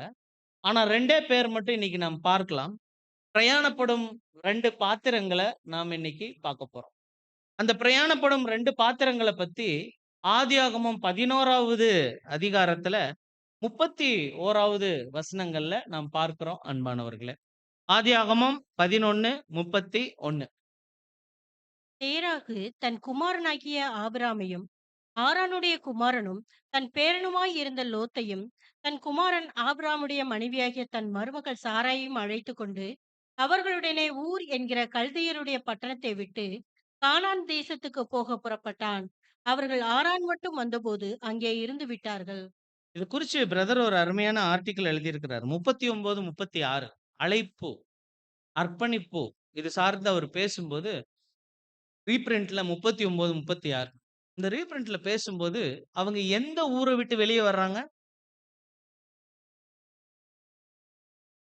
எந்த ஊரை விட்டு? அந்த ஊர்ல பயங்கரமான விக்கிரக ஆராதனை இருந்துச்சு. ஆக்சுவலா சேமினுடைய வம்ச வரலாறுல வர்றவங்க தான் இவங்க எல்லாருமே. இதுல தேவன் தெரிந்தெடுக்க இருந்தது யார் தெரியுங்களா? தேராகு. ஆனா தேராகு ஒரு சரியான பாத்திரமாக இல்ல. அவர்கிட்ட தேவன் தன்னுடைய அழைப்ப கொடுக்கல. அதற்கடுத்தது அவருக்கு ஒரு குமாரன் பிறந்தார். அவர் தான் ஆரான். நிஜமா அடுத்தது வாய்ப்பு அவருக்கு தான் போயிருக்கணும். சேமனுடைய வம்சத்துல. பட் அவர்கிட்டயும் விக்கிரக ஆராதனை இல்ல. அதுக்கு அடுத்தது நாகோர். நாகோர செலக்ட் பண்ணலாம்னா அவரும் இல்ல. அதுக்கு அடுத்தது கடைசியா ஆபிரகாம் அவங்க வீட்டிலேயே வச்சு எத்தனாவது பிள்ளை? இவர் எழுதுறாரு பாருங்க. இதுக்கு அடுத்த பேஜ் வாங்க. While Abraham the the youngest. சகோதர சகோதரிகளே, ஆபிரகாம் தேராஸ் யங்கஸ்ட் சன். சகோதர சகோதரிகளே, இதுக்கு முன்னாடி ஸ்லைடுக்கே போயிருங்க. இப்ப நம்ம பார்க்கும்போது என்ன சொல்றாரு அப்படின்னா, இந்த ஆபிரகாம் தேவன் செலக்ட் பண்ணிட்டே வர்றாரு. ஏன் யூதாவை செலக்ட் பண்ணாரு? ரூபன் குணலட்சணம் கேன்சல். சிமியோன் லேவி கோபத்தின் கருவிகள். அதுக்கு அடுத்தது யூதா யோசேப்பை என்ன பண்றாரு? அதனால அவருக்கு ராஜரீகமே கிடைக்குது. ஆக்சுவலா ராஜரீகம் யாருக்கு போயிருக்கணும்? ரூபனுக்கு போயிருக்கணும். இப்போ ஒருவேளை இந்த அறையில உட்கார்ந்துட்டு இருக்கிறவங்க எல்லாருக்கும் எனக்கும் இந்த சத்தியம் கிடைச்சிருக்குது அப்படின்னா என்ன கிருபை, என்ன கிருபை. யாருக்கோ விட்டது, யார் யாரோ தவற விட்டது, நமக்கு என்ன இருக்கு? ஒருவேளை இந்த அழைப்பு தேராகுக்கு போயிருந்ததுன்னா, தேராகு அருமையான முற்பிதாவா, தேராகு விசுவாசித்தான் அது அவனுக்கு நீதியாக எண்ணப்பட்டதுன்னு வசனம் வந்திருக்கணும். ஆரான் விசுவாசித்தான் அது அவருக்கு நீதியாக எண்ணப்பட்டதுன்னு வசனம் வந்திருக்கணும். பட் நம்ம என்னன்னு வசனம் வாசிக்கிறோம்? ஆபிரகாம் விசுவாசித்தான் அது அவனுக்கு நீதியாக எண்ணப்பட்டது. அப்ப ஆபிரகாமினுடைய சூழ்நிலையை கவனிக்கும் போது அவரு சரி கிளம்பலாம், இந்த ஊரு ரொம்ப அடல்டரி, ஐடாலிட்ரி, ரொம்ப கஷ்டமா இருக்குது இந்த ஊர்ல, தேவனே அல்லாமல் வேற ஒருத்தங்களை அவங்க வந்து வணங்குறாங்க அப்படின்னு சொல்லிட்டு இருக்கும்போது அவங்க எல்லாரும் கிளம்புறாங்க. ஆல்ரெடி நாகோர் ஒரு ஊருக்கு போயாச்சு. அவங்க தான் ரெபேக்கால பெற்றெடுக்கிறாங்க. ஆரானும் போயிடுறாரு. இவங்க ஃபேமிலியே அவங்களுடைய சொந்த ஊரை விட்டு கிளம்பி போறாங்க. சொந்த ஊர் விட்டு வந்தவங்க தானே நம்ம எல்லாரும் பேர் சபையில. ஆல்ரெடி இருந்த ஒரு சபையை விட்டு வந்தவங்க தான் நம்ம எல்லாரும். அன்பானவர்களை கவனிக்கும் போது இப்போ தேவன் ஆபிரகாம் கிட்ட பேசும்போது ஆபிரகாம், சாராய், சாராயினுடைய சகோதரனாக இருக்கிற லோத்து, ரைட்டிங்ஸ்ல எழுதுறாரு சகோதரன்ட்டு. அதுக்கப்புறம் தேராக். இவங்க எல்லாரும் சேர்ந்து அவங்களுடைய சொத்து, பத்து எல்லாத்தையும் எடுத்துட்டு வேற ஒரு ஊருக்கு வராங்க. வரும்போது ஆல்ரெடி ஒரு விக்கிரகத்தை விட்டுட்டு வர்ற குரூப்ல யார் பேர் இருக்கிறாங்கன்னா 4 பேர். தேராகு, ஆபிரகாம், சாராள், லோத்து. லோத்து கூட எதைத்தான் விட்டுட்டு வந்திருக்கிறாரு? இவங்க கூட சேர்ந்து விக்கிரக ஆராதனையை விட்டுட்டு வந்தவர் தான். இன்னொரு கோணத்துல கவனிக்கும் போது இந்த ஆபிரகாமையும் லோத்தையும் வைத்து பார்க்கும்போது, ஆபிரகாம் சுவிசேஷ யுகத்தில் இருக்கிற கர்த்தரேசுவும் சபை வகுப்பாரை குறிக்கிறாங்க. வாக்குத்தத்தத்தின் நபர்கள், சந்ததிகள். ஆனா லோத்து யார குறிக்கிறாரு? நீங்க எல்லாம் ரொம்ப அமைதியா இருக்கீங்களா? லோத்து அர்ப்பணித்தவர், ஆனா தத்தம் செய்யாதவர். அர்ப்பணித்தவர், ஆனா தத்தம் அல்லது அர்ப்பணித்தவர் சிலுவை சுமக்காதவர். அர்ப்பணித்தவர் தன் சரீரத்தை ஒப்பு கொடுக்காதவர். அவரு தான் தக்க தருணத்துல கொடுக்காததுனால திரள் கூட்டமா மாறுறார். அன்பானவர்களே, விட்டுட்டு வந்ததுல எல்லாரும் ஒண்ணுதான். ஆனா போக போக ஒருத்தர் தீங்கின் மடிக்கு போயிடுறார். எப்படி? எப்படி? தெரிஞ்சிரும். தெரிஞ்ச விஷயம் தான். இன்னொரு கோணத்துல நாம் பார்க்கும்போது, இந்த ஆபிரகாமினுடைய சகோதரனாக இருக்கிற ஆரானுடைய பேருக்கு எபிரேய வார்த்தையில ஸ்ட்ராங்ஸ்ல 2039 ஆரான் அப்படின்னா மலை நாட்டினன் அப்படின்னு பேர். மலை எதை குறிக்குது? ராஜ்யத்தை குறிக்குது. மலை நாட்டினன்னு பேர் வச்சிருக்கிறாரு தேராக. அதுவே லோத் அப்படிங்கிற பேருக்கு என்ன மீனிங் தெரியுங்களா? என்ன மீனிங்? லோத். லோத் தெரியும், அவர் திரள் கூட்டம் தெரியும். பட் அவருடைய வார்த்தைக்குரிய பேரு எங்களுக்கு இன்னும் அறிமுகம் இல்லை சொல்லலாம். ஒருவேளை அப்படி இருக்குன்னா அந்த வார்த்தையினுடைய பேரு மூடப்பட்டவன். மூட அவர் தமது சிறகுகளாலே உன்னை ஏன் நீ செய்திட்ட பாவங்களை எல்லாம் நான் விரல் விட்டா எண்ணிக்கொண்டிருக்கிறேன். யார் இவங்க? யார் இவங்க? தங்கள் பாவங்கள் மூடப்பட்டவர்கள் யாரு? அர்ப்பணித்தவர்கள். அர்ப்பணித்தவர்களுடைய பாவங்களை தான் தேவன் என்ன பண்ணியிருக்கிறாரு? லோத்துங்கிற வார்த்தையினுடைய மீனிங் என்ன? மூடப்பட்டவன். த கவர்டு. த கவர்டு. மூடப்பட்டவன். வெளியே வந்தது ஓகே, மூடப்பட்டது பேரு வச்சது ஓகே. அவருடைய தந்தையுடைய பேரு மலை ராஜ்யத்தோடு சம்பந்தப்பட்டிருக்கு. ஓகே, எல்லாமே ஓகே. இது வரைக்கும் என்னதான் ஓகே. ஸ்டார்டிங்ல என்னவா தான் இருக்குது? நன்றாக தான் இருக்குது. பட் 13வது அதிகாரம் வருது பாரு. 11வது அதிகாரத்திலிருந்து 13வது அதிகாரத்துல 8 முதல் 13 வரை அடங்கின விஷயங்கள்ல பார்க்கும்போது, ஆபிரகாம் அவருடைய மந்தை இருக்கு, லோத்து அவருடைய மந்தை இருக்கு. மந்தை தான் வீட்டுக்கு வருமானத்தை கொடுக்கிறது. கரெக்டுங்களா? கரெக்டுங்களா? ஒருவேளை அவருடைய அலுவல்னாவே என்னவா தான் இருக்கும்? அதுவாக தான் இருக்கும். அலுவல். கர்த்தரேசு தன்னுடைய சீஷர்கள் கிட்ட பேசும்போது சத்தியத்தை கேட்கிறவங்களுடைய இருதயங்களை நாலா பிரிச்சார். நாலா பிரிச்சார். அதுல ஒருத்தர் வழி அருகே விழுந்துருவார். அவரு அர்ப்பணிக்காதவர். அடுத்த ஒருத்தர் கற்பாறை நிலம். அவர் வேர் இல்லாததுனால வர்றதில்லை. பட் இன்னொருத்தர் இருக்கிறார் பாருங்க. விதை விழுந்து செடி வந்து, ஆனா நிறைய நெருக்கம், நிறைய டிஸ்டர்பன்ஸ். இந்த டிஸ்டர்பன்ஸ்னால அவர் என்ன ஆக முடியறது இல்லை. அந்த செடி கொஞ்ச நாள் அது என்னவே ஆயிருது, கருகுது. இந்த மாதிரியான சில சூழ்நிலைகள் நம்மளுடைய இறுதிய நிலைமையாக மாற வாய்ப்புகள். மெயினா அந்த நெருக்கக்கூடிய காரியங்கள்ல நம்மளுடைய பூமிக்குரிய அலுவல்கள் நிச்சயமாக இருக்கும் அன்பானவர்கள்.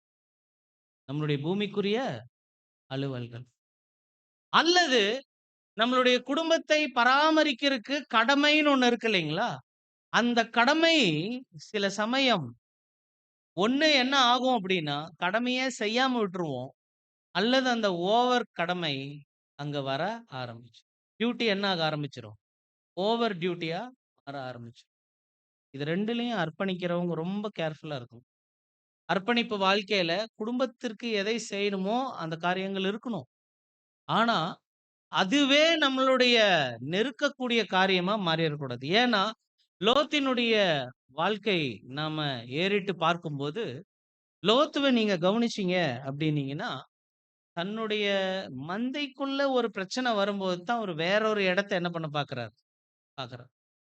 சகோதர சகோதரிகளே, ஆதியாகமம் 13வது அதிகாரம் 8லிருந்து 13 வரை பார்க்கும்போது, இவங்க 2 பேரும் சேம் ஏஜ். 2 பேரும் ஆபிரகாமும் லோத்தும். நாம என்ன நினைச்சிட்டு இருக்கிறோம்னா, ஆபிரகாம் ரொம்ப வயசானவரு, லோத்து யாரு? நான்லாம் அப்படிதான் நினைச்சிட்டு இருந்தேன் இந்த ரீபிரிண்ட் படிக்கிற வரைக்கும். பட் சொல்றாரு Abraham and Lot are of same age.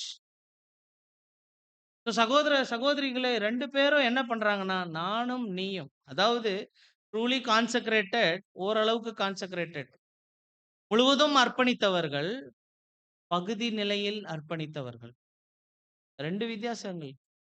இவங்கள்ல 2வது வகுப்பாருக்கு தாங்க ஒரு சிக்கல் இருக்கு. சிக்கல் இருக்கு. அந்த 2வது வகுப்பார் என்ன பண்றாங்கன்னா, பாருங்க 11வது வசனம் பார்க்கிறாரு. லோத்து யோர்தானுக்கு அருகான சமனான பூமி முழுவதையும் தெரிந்து கொண்டு கிழக்கே பிரயாணப்பட்டு போனான். இப்படி அவர்கள் ஒருவரை ஒருவர் விட்டு பிரிந்தார்கள். அறுவடைன்னா என்னங்க அர்த்தம்? அறுவடைன்னா என்னங்க அர்த்தம்? செப்பரேட். பாத்தீங்களா? அப்போ ஏதோ பூமிக்குரிய விஷயங்கள் சார்ந்த காரியங்கள்ல ஆபிரகாம் ஒரு சைடு போயிடுறாரு. இவரு என்ன ஆயிடுறாரு? ஒரு சைடு போறாரு. உஷாரா இருக்கணும் அன்பானவர்களே. நம்மளுடைய சரீரம், நம்மளுடைய சரீரம், அர்ப்பணிக்கப்பட்ட இந்த சரீரம் பூமிக்குரிய விஷயங்கள்ல இங்க சில லோத்துங்க இருப்பாங்க. இங்க சில ஆபிரகாமுங்க இருப்பாங்க. எந்த பக்கத்துல போகணும் அப்படிங்கிறத பார்க்கணும். சரி, லோத்து ஏன் அந்த பக்கத்துல போனார்? ஆக்சுவலா இவருடைய பேருக்கு மீனிங் வந்து மூடப்பட்டவர்னு. அவருடைய தகப்பனுடைய பேர் என்னன்னு சொன்னோம்? மலை நாட்டினன். அவர் தெரிந்து கொண்ட இடத்த 11வது வசனத்துல 5வது வார்த்தை என்னன்னு போட்டிருக்கு பாருங்க. அவருடைய அழைப்பு இப்படி இருக்கும்போது, அவருடைய தந்தை வழியில இப்படி இருக்கும்போது, மலைநாட்டுல இருக்கிறவங்க தான் மலைநாட்டினன்னு சொல்லுவாங்க. ஆனா இவர் எதை சூஸ் பண்றாரு பாருங்க. சமபூமி. ஆக்சுவலா இவர் கண்களுக்கு முன்பாக இருந்த காரியங்கள நாம சொன்னோம். இது சமரசங்கள் பேசக்கூடிய யுகம். நெறைய பேரு சமரசம் பேசிக்கிட்டு இருப்பாங்க வாழ்க்கையில. சொன்னோம் இல்லைங்களா? பர்சனலா பேசுவாங்க. கேட்டா சொல்லுவாங்க. சொல்றோம். இது நமக்கு எப்படிப்பட்ட யுகமாக இருக்கணுங்கிறத நாம தான் தீர்மானிக்கணும் அன்பானவர்களே. இது நம்மளை உயர்த்தக்கூடிய ஒரு யுகமாக இருக்கணும். இத நம்மள என்ன பண்ணணும் இந்த யுகம்? இது நம்மள உயர்த்தக்கூடிய யுகமா இருக்கணும். மாறா இந்த யுகத்துல நாம் சமரசங்கள் பேசிக்கொண்டு சொன் செய்திட்ட தவறுக்கு காரணங்கள் சொல்லிட்டு இருக்கிறது விஷயம் இல்லை அன்பானவர்களே. இப்ப இவர் பாருங்க என்னென்ன சமரசம் பண்றாரு அப்படின்னா, அடுத்த ஸ்லைட்ல பாருங்க. 2 சமரசங்கள் பண்ணியிருக்கிறார். இதுக்கு அடுத்தது. 1 செழிப்பு. இது அவருடைய கண்கள் பார்த்தது. இந்த செழிப்பு முழுவதும் ஆவிக்குரிய செழிப்பு கிடையாது. பூமிக்குரிய செழிப்பு. இது வெரி வெரி டேஞ்சரஸ். இது அந்த புது சிருஷ்டிய மேல நகர விடாம ஒரு ஆர்டிக்கல்ல பிரதர் எழுதும்போது, ஒரு ஏணிப்படியில ஒரு சகோதரரு, ஒரு சகோதரி மேல ஏற போனாங்களாம். ஒரு 10 படிக்கு மேல ஏறவே முடியலையாம். ஏன்? அவருடைய கால்ல ஒரு கட்டு போட்டு பூமியில ஆணி அடிச்சு கட்டி வச்சிருந்தாங்களாம். அப்ப என்னவே முடியாது. இட்ஸ் கால்ட் எர்த்லி டைஸ் அப்படிங்குவோம். சகோதர சகோதரிகளே, நம்மளை இழுக்கக்கூடிய சில விஷயங்கள் இருக்கு. அர்ப்பணிப்பு வாழ்க்கையில. அதத்தான் என்ன பண்றாரு அப்படின்னா, செழிப்பு. அதுதான் அவர என்ன பண்ணியிருக்குன்னா, ஃபேமிலி டெவலப் பண்ணும். ஃபேமிலி என்ன பண்ணும்? டெவலப் பண்ணும்.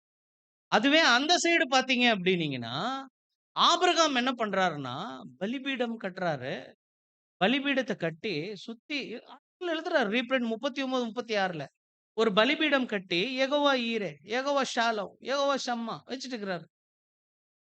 அப்ப ஹெட் ஆஃப் த ஃபேமிலி, ஒரு அர்ப்பணித்த குடும்பத்தினுடைய தலைவன் ஆபிரகாமா? லோத்தா? யாருங்க? ஆபிரகாம். பலிபீடம் கட்டுறாரு. ஆனா இந்த பக்கம் இவருடைய பார்வை குடும்பத்த டெவலப் பண்றதுக்கு வேறொரு பார்வையில போறாரு. தன்னுடைய ஃபேமிலி, தன்னை டெவலப் பண்றதுக்கு. இதுக்கு முந்தின ஸ்லைட்ல பாருங்க. இதுக்கு முந்தின ஸ்லைட்ல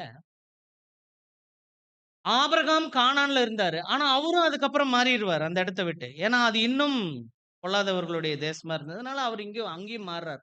லோத்து அந்த யோர்தானுக்கு அருகான சமபூமியில் உள்ள பட்டணங்களில் வாசம் பண்ணி சோதோமுக்கு நேரே என்னதான் போட்டிருக்கிறாரு? நல்லா கவனிங்க. என்ன போட்டிருக்கிறாரு? கூடாரம். என்னது? எவ்வளவு நேரம் ஆகும் கழட்டணும்னா? எவ்வளவு நேரம் ஆகுங்க? இப்படியெல்லாம் முடியாது. ஃபியூ மினிட்ஸ் ஆகும். கரெக்ட்டுங்களா? அடுத்த வசனம் பாருங்க. 13:13. சோதோமின் ஜனங்கள் பொல்லாதவர்களும் ஓகே. இப்போ நாம சமரசங்களுக்குள்ள போலாம். முதல் சமரசம் இது பசுமையா இருக்கு. இன்னும் கொஞ்சம் முன்னாடி வசனம் வாசிச்சீங்கன்னா, சும்மா ஏதேன் தோட்டம் மாதிரி இருந்துச்சுங்களாம். சமவெளி. அந்த சமவெளி யோர்தானுக்கு சாரி சோதோமுக்கு போற வழியில இருக்கிற வழி, சும்மா தேவனுடைய தோட்டம் போல இருந்ததுன்னு வசனம் சொல்றார். அதுக்கு அடுத்தது சொல்லும்போது சகோதர சகோதரிகளே, சமரசங்கள்ல பார்க்கும்போது 2வது சமரசம், போற இடம் செழிப்பு தான். ஆனா அங்க இருக்கிற ஜனங்க எப்படிப்பட்டவங்க? தீமை என்று அறிந்தும் அதற்குள் என்ன பண்றாரு அவரு? கடந்து தீமை என்று அறிந்தும் கடந்து போறார். இதுதாங்க அவரு செஞ்சுட்ட ராங் ஸ்டெப், ராங் டர்ன். இவ்வளவு நேரம் லோத்த நாம எப்படி பார்த்துட்டு இருந்தோம்னா, பேதுரு சொல்றாரு, நீதிமானா இருந்த லோத்து. ஃபர்ஸ்ட் அவரு ஒரு தடவை புறப்பட்டு வந்தார். ஆபிரகாம் கூட சேர்ந்து இருந்த போது அவர் எப்படிதான் வந்துட்டாரு? புறப்பட்டு வந்துட்டார். ஊருங்கிற கல்தேய தேசத்துல இருந்த விக்கிரகாராதனைகளை எல்லாம் விட்டு வந்தவர். ஆனா இப்ப அதை விட கேடான ஒரு விஷயத்துக்குள்ள போறார். இதைத்தான் பேதுரு இன்னொரு இடத்துல சொல்லும்போது, அவர்கள் வந்த முன்னிலைமையை காட்டிலும் பின்னிலைமை அதிக கேடு. இந்த மாதிரியான டெஸ்டிங் உங்கள் விசுவாசத்துக்கு இருக்கு. என்னுடைய விசுவாசத்துக்கு இருக்கும். இந்த அர்ப்பணிப்பு வாழ்க்கை. சகோதர சகோதரிகளே, என்னை பற்றி இந்த இடங்கள்ல நான் எப்படி பார்க்கிறேன்? இவ்வளவு நேரம் பார்த்த லோத்து மற்றும் ஆபிரகாம் விஷயங்கள்ல நான் எந்த கட்டத்துல நின்னுகிட்டு இருக்கிற அன்பானவர்களே? என் குடும்பத்துக்காக நான் எடுக்கிற முடிவுகள்லாம் ஆபிரகாம் மாதிரி இருக்கா? லோத்து மாதிரி இருக்கா? யோசிங்க. லைட்டா ஸ்லிப் பண்ணி விட்டுரும் இந்த அழைப்புல. அப்படியே கூட்டிட்டு போயிரும். எப்படி கூப்பிட்டுட்டு போகும் அப்படின்னு சொல்றாருன்னா, மெதுவா கூட்டிட்டு போகும். மெதுவா. சடனாலாம் கூட்டிட்டு போகாது. தூக்கி இப்படி வைக்கிற வேலையெல்லாம் இல்ல. மெதுவா அழைச்சுக்கிட்டு போகும். இந்த அர்ப்பணிப்புல இருந்து பிந்தின வாழ்க்கை. அதனால தான் விசுவாசம் குறித்து சொல்லும்போது அவர் சொல்லியிருப்பாரு, ஒருவன் பின்வாங்கி போவானே ஆனால் அவன் மேல் என் ஆத்துமா. கர்த்தர் சொல்லுவாரு லூக்கால, கலப்பின் மேல் தன் கை வைத்துட்டு பின்னாடி பார்க்கக்கூடிய விஷயம். சகோதர சகோதரிகளே, இது இப்ப இவங்களுடைய நிலைமை என்ன நடக்குது பாருங்க. கொஞ்சம் யோசிச்சு பார்க்கணும். நம்மள கம்பேர் பண்ணணும். அதிக நேரம் ஆயிரும். ஆதியாகமம் 18வது அதிகாரம் பாருங்க. ஆதியாகமம் 18. ஆதியாகமம் 18வது அதிகாரத்துல நீங்க பார்க்கும்போது, அங்க என்ன ஆகும் அப்படின்னா, நீங்க வீட்ல கூட வாசிச்சு பாருங்க இன்னைக்கு போயிட்டு. ஆபிரகாமை நோக்கி கெஸ்ட்டுங்க வர்றாங்க. பாருங்க, இந்த மண்டபம் மாரியே நம்ம வீடுகள்ல எல்லாம் நம்ம வீட்டுக்கு எவ்வளவு வாசல் வச்சிருப்போம்? ஒரு வாசல் வச்சிருப்போம். ஆனா இந்த மண்டபத்துல எவ்வளவு வாசல் இருக்கு? 3 வாசல் இருக்கு இல்லைங்களா? ஆபிரகாம் வீட்ல 4 வாசல் இருக்கும்னு சொல்றாங்க. செவி வழியா வந்த செய்தி. we cannot trust. ஆனா சொல்றாங்க. செவி வழியா வந்த செய்திகள். இதையும் வழின்னு நினைச்சுக்கோங்களேன். இது ஒரு வழி. 4 வழியா நீங்க வச்சுக்கிட்டீங்கன்னா, ஆபிரகாம் விருந்தோம்புதல்ல சக்சஸ்ஃபுல் பர்சன். அருமையா விருந்தோம்புதல் பண்ணுவார். அதனால தான் வானத்திலிருந்து வந்த அந்த 3 பேருக்கு அவங்க அருமையா என்ன பண்ணாங்க? விருந்தோம்பல் பண்ணாங்க. குறிப்பாக கவனிக்கும்போது 18வது அதிகாரத்துல பார்த்தீங்கன்னா, ஒரு இளங்கன்றை அடித்து, பால், வெண்ணெய் இது போன்ற ஆகாரங்களை எல்லாம் குடுத்து, அவங்கள சாப்பிட வச்சு, அதுக்கப்புறம் அவங்க கிட்ட டிவைன் பிளான் பேசிட்டு போவாங்க. 18வது அதிகாரத்துல. அவங்க சொல்லுவாங்க, நாங்க எதுக்கு தான் வந்திருக்கோம்னா, சோதம் கொமோராவ இதுதான் வானத்துல போட்ட பிளான் அப்படின்னு டிவைன் பிளான ஷேர் பண்ணுவாங்க. இந்த வீடு எப்படி இருக்கு?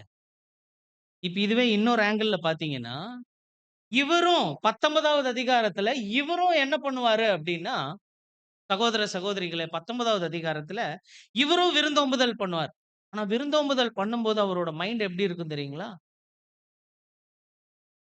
நார்மலா துடிக்கிற லப்டப்பு ஒரு 10 மடங்கு அதிகமா அடிச்சா எப்படி இருக்கும்?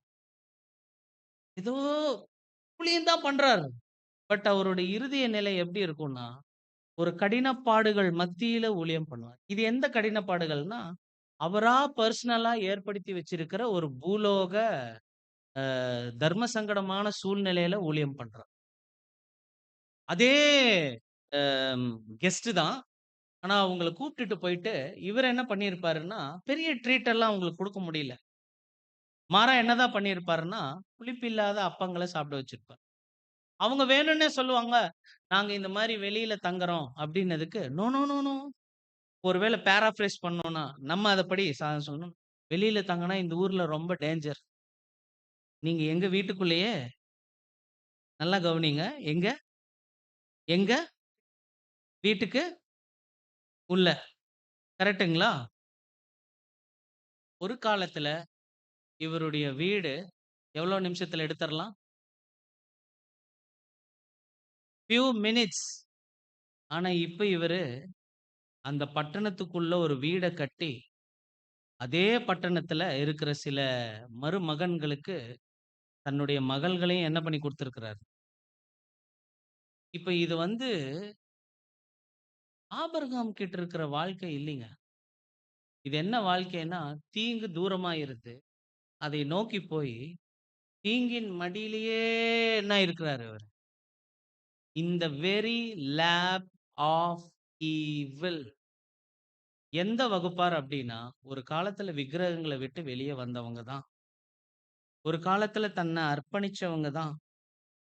நீ சொன்ன தேவன் உன்னை கூப்பிட்டாருன்னு சொன்னேல்ல, அதே தேவனை வழிபடுறேன்னு சொல்லி வந்தவங்க தான். ஆனா, இவங்க இப்ப எங்க இருக்கிறாங்கன்னா, தீமையினுடைய மடியில மிக நெருக்கமாக இருக்கிறாங்க. எப்படிப்பட்ட சூழ்நிலையில போய் சிக்கி இருக்கிறார் பாருங்க. லோத்துவின் நாட்களில் சோதோம் குமோரா எப்படி இருந்ததோ, அதே மாரி மனுஷகுமாரனுடைய 2ஆம் பிரசன்ன காலமும் அதே மாரி தான் இருக்கும். நாம் பார்த்திருக்கோம். இப்போ 4வது வசனம், 5வது வசனம் வாசிக்கலாம்.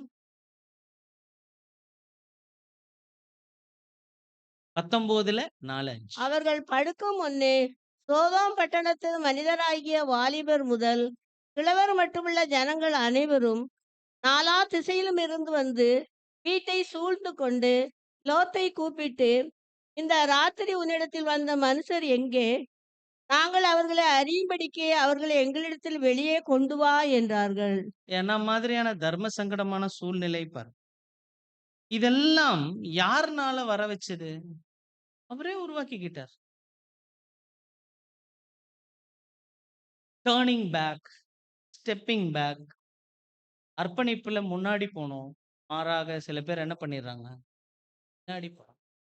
சகோதர சகோதரிகளே, அப்போ என்ன நடக்குது அப்படின்னா, இவரு இப்போ சிக்கலாயிடுச்சு. அங்க நடந்த சூழ்நிலைகள் எல்லாம் உங்களுக்கு தெரியும்.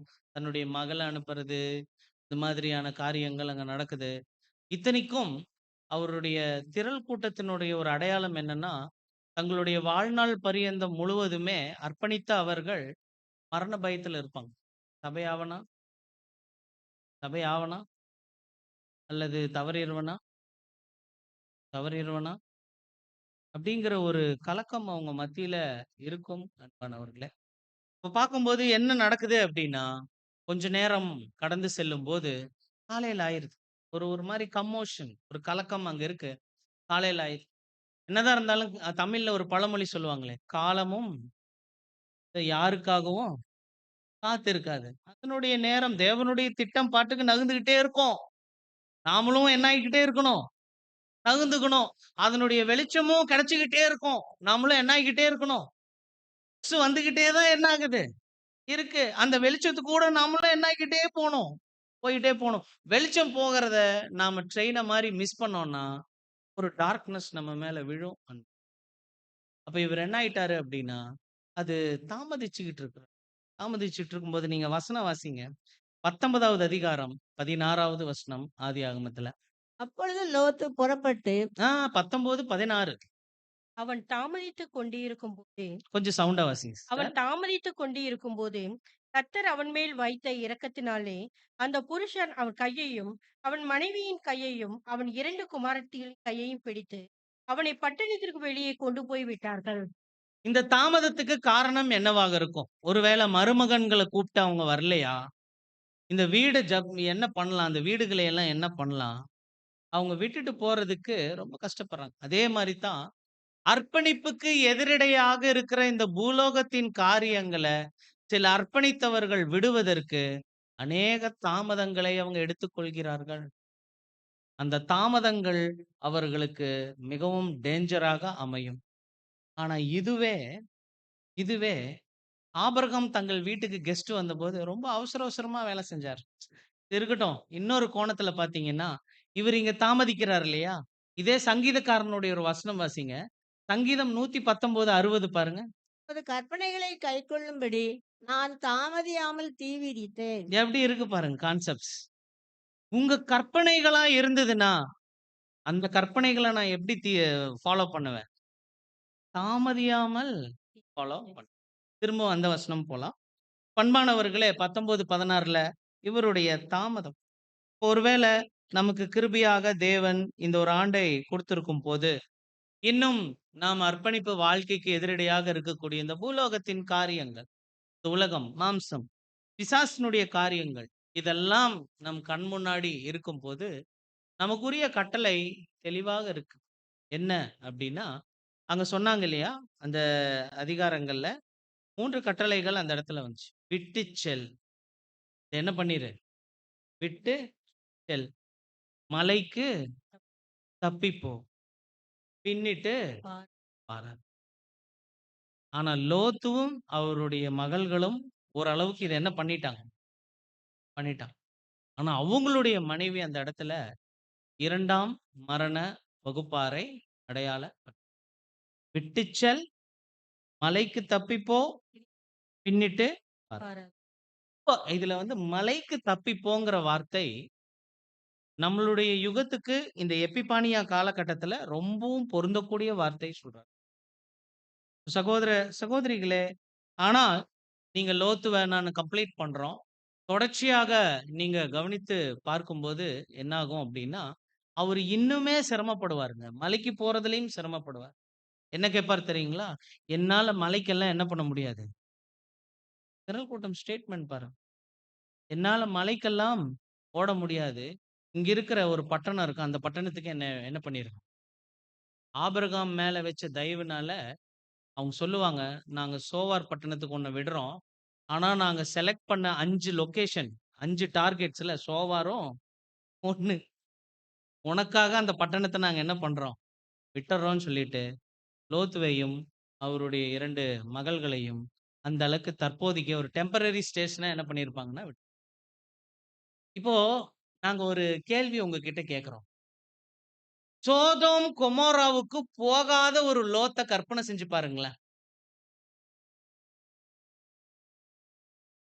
சோதோம், கொமோராவுக்கு ஆபிரகாம் கிட்ட பிரியாம, ஆபிரகாம் கூடவே இருந்து, சோதோம், கொமோராவுக்கு போகாத ஒரு லோத்த கற்பனை செஞ்சு பாருங்க. எப்படி இருக்கும்? எப்படி இருந்திருக்குங்க? நீதிமானாகிய லோத்து கிடையாது. பரிசுத்தவானாகிய லோத். விசுவாசியாகிய லோத். உண்மையுள்ள சாட்சியாகிய லோத். அப்படி வந்திருக்கும். ஆனா அந்த இடத்துல ஏன் நீதிமானாகிய லோத்துன்னு விட்டுட்டாருன்னா, நம்ம எல்லாருமே நீதிமானாக்கப்பட்டுட்டோம். ஆனா அதுக்கு அடுத்த ஸ்டேஜ் பரிசுத்தவானா மாறணுமா? அதுக்கு அடுத்தது தான் மகிமைக்குள்ள கடந்து போகுது. இந்த கொள்கைகள், இந்த உபதேசங்கள் நம்ம லைஃப்ல கன்டின்யூ ஆகணும். நீதிமான் ஆயிடுறோம். அதுக்கு அடுத்தது நம்மளுடைய அவயவங்கள் பரிசுத்தவானாக நம்மள மாற்றணும். செயின்ட்லியா மாறணும். இன்னைக்கு இவங்க எத்தனை பேர் இருக்கிறாங்கன்னு எண்ணணும்னு வைங்களேன். ஜஸ்டிஃபைடு நெறைய பேர் இருக்கலாம். பட் பிலவ்ட், செயின்ட்லி கிளாஸ் அர்ப்பணிச்சவங்கள்லயே பரிசுத்தவான் சகோதரர்கள் அப்படின்னா, டேய், அதுக்கு தான் நாம வாஞ்சிக்கிறோம் சகோதர சகோதரி. வந்துடுறாங்க. ஆனா முழு கிணறு என்ன ஆகிறது இல்ல, அட முடியறது இல்ல. காரணம், தீங்கு இழுக்குது. தீங்கு மெல்ல மெல்ல இழுக்குது. இழுத்து அதனுடைய மடியிலேயே உட்கார வச்சிருது. அன்பானவர்களே, இந்த ஒரு இடத்துல அவர் போய்கிட்டாரு. சோவார், அந்த வார்த்தையுடைய அர்த்தம் என்ன தெரியுங்களா? சோவார், நீங்களே சொல்லுங்களேன். சோவார் அதாவது ஒரு மலை இருக்கு. ஒரு மலைக்கு முன்னாடி குட்டி கல் எடுத்து வச்சா என்னன்னு சொல்லலாம்?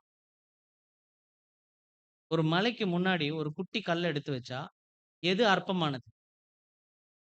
இந்த கல்லு அற்பம். சோவார்ங்கிற வார்த்தைக்கு லிட்டில் அப்படின்னு அர்த்தம். நாட் இம்பார்ட்டன்ட் அப்படின்னு அர்த்தம். என்னங்க எபிரேய வார்த்தையில தேவன் என்னென்னலாம் பண்ணி வச்சிருக்கிறார்.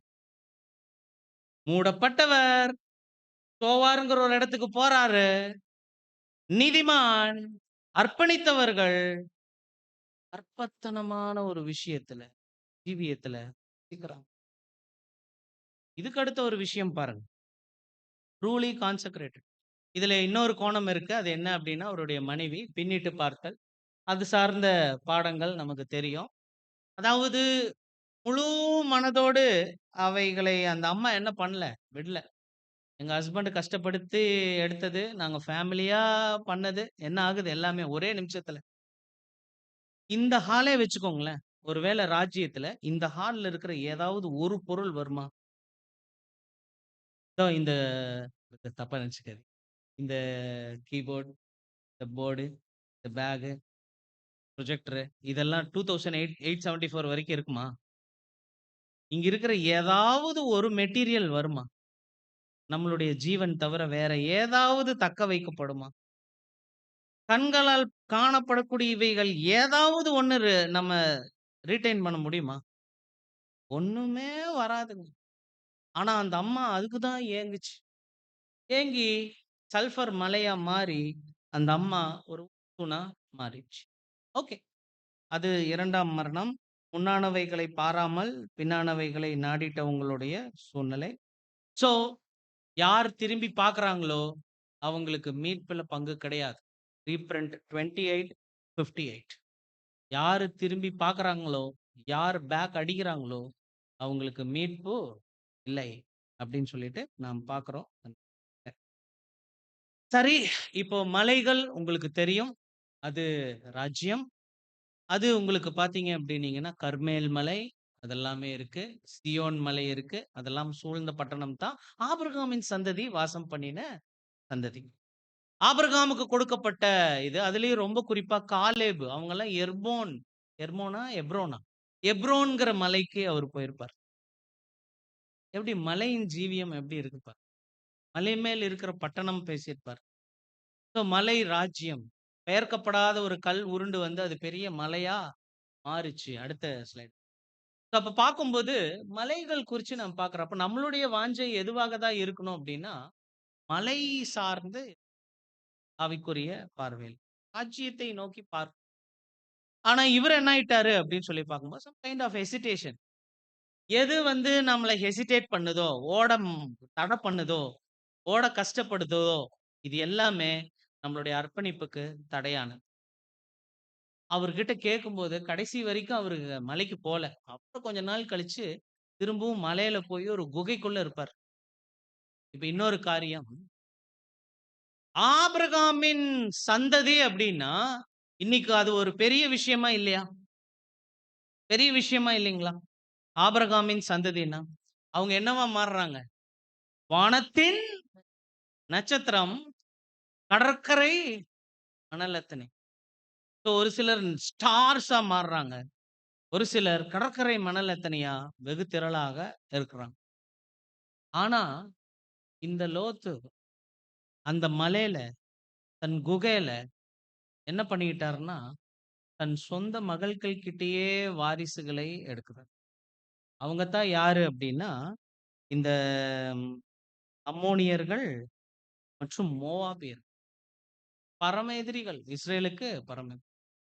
அப்போ ஒரு அர்ப்பணிச்சுட்டு, சரியா அர்ப்பணிக்காதவங்களுடைய லெகசி, அதாவது அவங்கள பத்தின பேச்சு எப்படி இருக்கு? மேன்மையா இருக்குமா? சகோதர, சகோதரிகளே, அதனால தான் சொல்றோம், அர்ப்பணிக்கிறதுக்கு முன்பதாக நம்ம அதை கணக்கு போட்டு பார்க்க கடவுள்.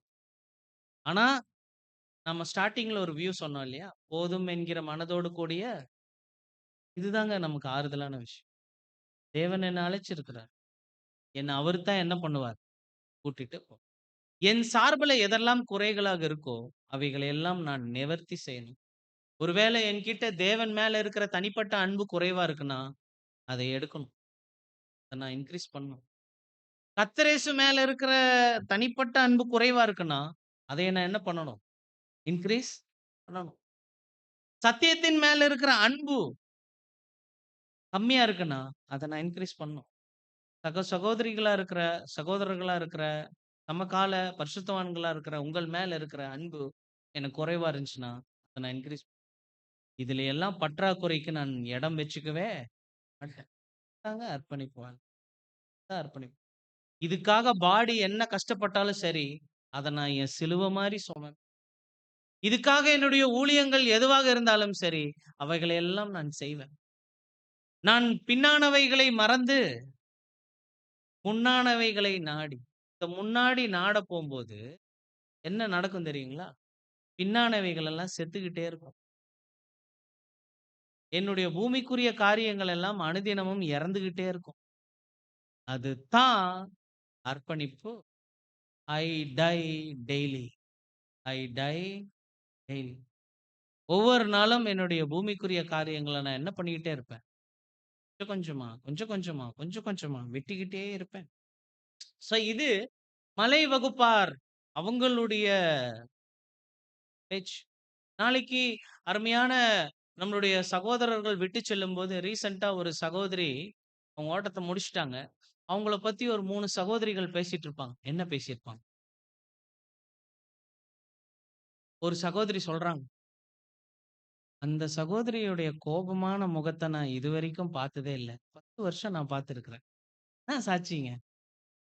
கோபமான சகோதரியினுடைய முகத்த நான் பார்த்ததில்ல. கண்ட்ரோல். சோ, நாம நிருபங்களாக எழுதப்பட்டுக் கொண்டிருக்கிறோம் அப்படிங்கிற ஒரு விஷயத்த மறந்துகிட்டு, இந்த அர்ப்பணிப்பு வாழ்க்கையில இருக்கிற பாசிட்டிவ் சைடு இருக்கு. ஆனா நெகட்டிவ் சைடும். அதனால தான் தேவன் இஸ்ரேல் ஜனங்களுக்கு முன்பாக, கண் முன்னாடி ஜீவனையும் வைக்கிறேன், மரணத்தையும் வைக்கிறேன். தீமையையும் வைக்கிறேன், நன்மத்தையும் வைக்கிறேன். நீ எத சூஸ் பண்றியோ? ஏன்னா, ஒரு அருமையான வார்த்தை இருக்கு. பிரதிபலன்கள் இந்த உலகத்துல வந்துகிட்டே இருக்கும். பாவத்துக்கு பிரதிபலன் என்ன? மரணம். விசுவாச துரோகத்துக்கு பிரதிபலன் என்ன? இருக்கு. தேவனும் விசுவாசத்துக்கு பிரதிபலன் என்ன பண்ணுவார்?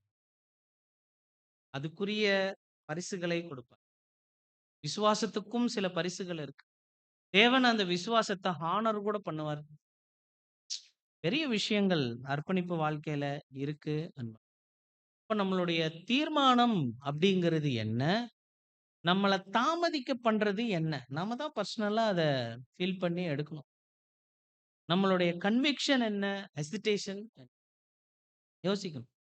இந்த யுகம் நமக்கு சுவிசேஷ யுகமா? சமரசங்கள் பேசிக்கிட்டு இருக்கிற யுகம். சூஸ். நம்ம தான் பண்ணோம் அன்பானவர்களே. இப்போ இதுல இருக்காதுன்னு நான் நினைக்கிறேன். நீங்க பார்த்தீங்கன்னா, தீங்கு அப்படிங்கிற சோதோம் கொமோராவோட பக்கத்துல பக்கத்துல போய் அதனுடைய மடியிலேயே படுத்துக்கிட்டு இருந்த லோத்த நாம் பார்க்கிறோம். இதே மாரி இன்னொருத்தர் இருக்கிறார். பழைய ஏற்பாட்டு பாத்திரம். அவர நம்ம லைட்டா டச் பண்ணலாம். நியாயாதிபதிகள் புஸ்தகத்துல இதே மாரி தீங்கின் மடியில படுத்துட்டு இருந்தவர். யார்? சிம்சோன். Samson, Delilah's lap. சிம்சோன் கண்ட தீங்கின் மடி அது யாருடையதா இருந்தது? தெலீலாளுடையதாக இருந்தது. அங்க இது வந்து ஒரு பெண்ணின் உருவத்துல இருக்கும். ஆனா அங்க வந்து ஒரு பட்டணத்தின் உருவத்துல இருக்கு. இங்க வந்து ஒரு பெண்ணின் உருவத்துல இருக்கு. வசனம் வாசிங்களேன். 16, 19. ஐ அம் ஷூர். அவன் தன் இருதயத்தை எல்லாம் தனக்கு வெளிப்படுத்தினதை தெலீலாள் கண்டபோது அவன் பெலிஸ்தரின் அதிபதிகளுக்கு ஆள் அனுப்பி, இந்த ஒரு விசை வாருங்கள், அவன் தன் இருதயத்தை எல்லாம் எனக்கு வெளிப்படுத்தினான் என்று சொல்லச் சொன்னாள். அப்பொழுது பெலிஸ்தரின் அதிபதிகள் வெள்ளிக்காசுகளை தங்கள் கையில் எடுத்துக்கொண்டு அவளிடத்துக்கு வந்தார்கள். வெள்ளிக்காசு மோஸ்ட்லி யாருக்கு குடுப்பாங்க தெரியுங்களா? விக்கிறவங்களுக்கு தான் குடுப்பாங்க. யாரையாவது வித்தோம்னா வெள்ளிக்காசு குடுப்பாங்க.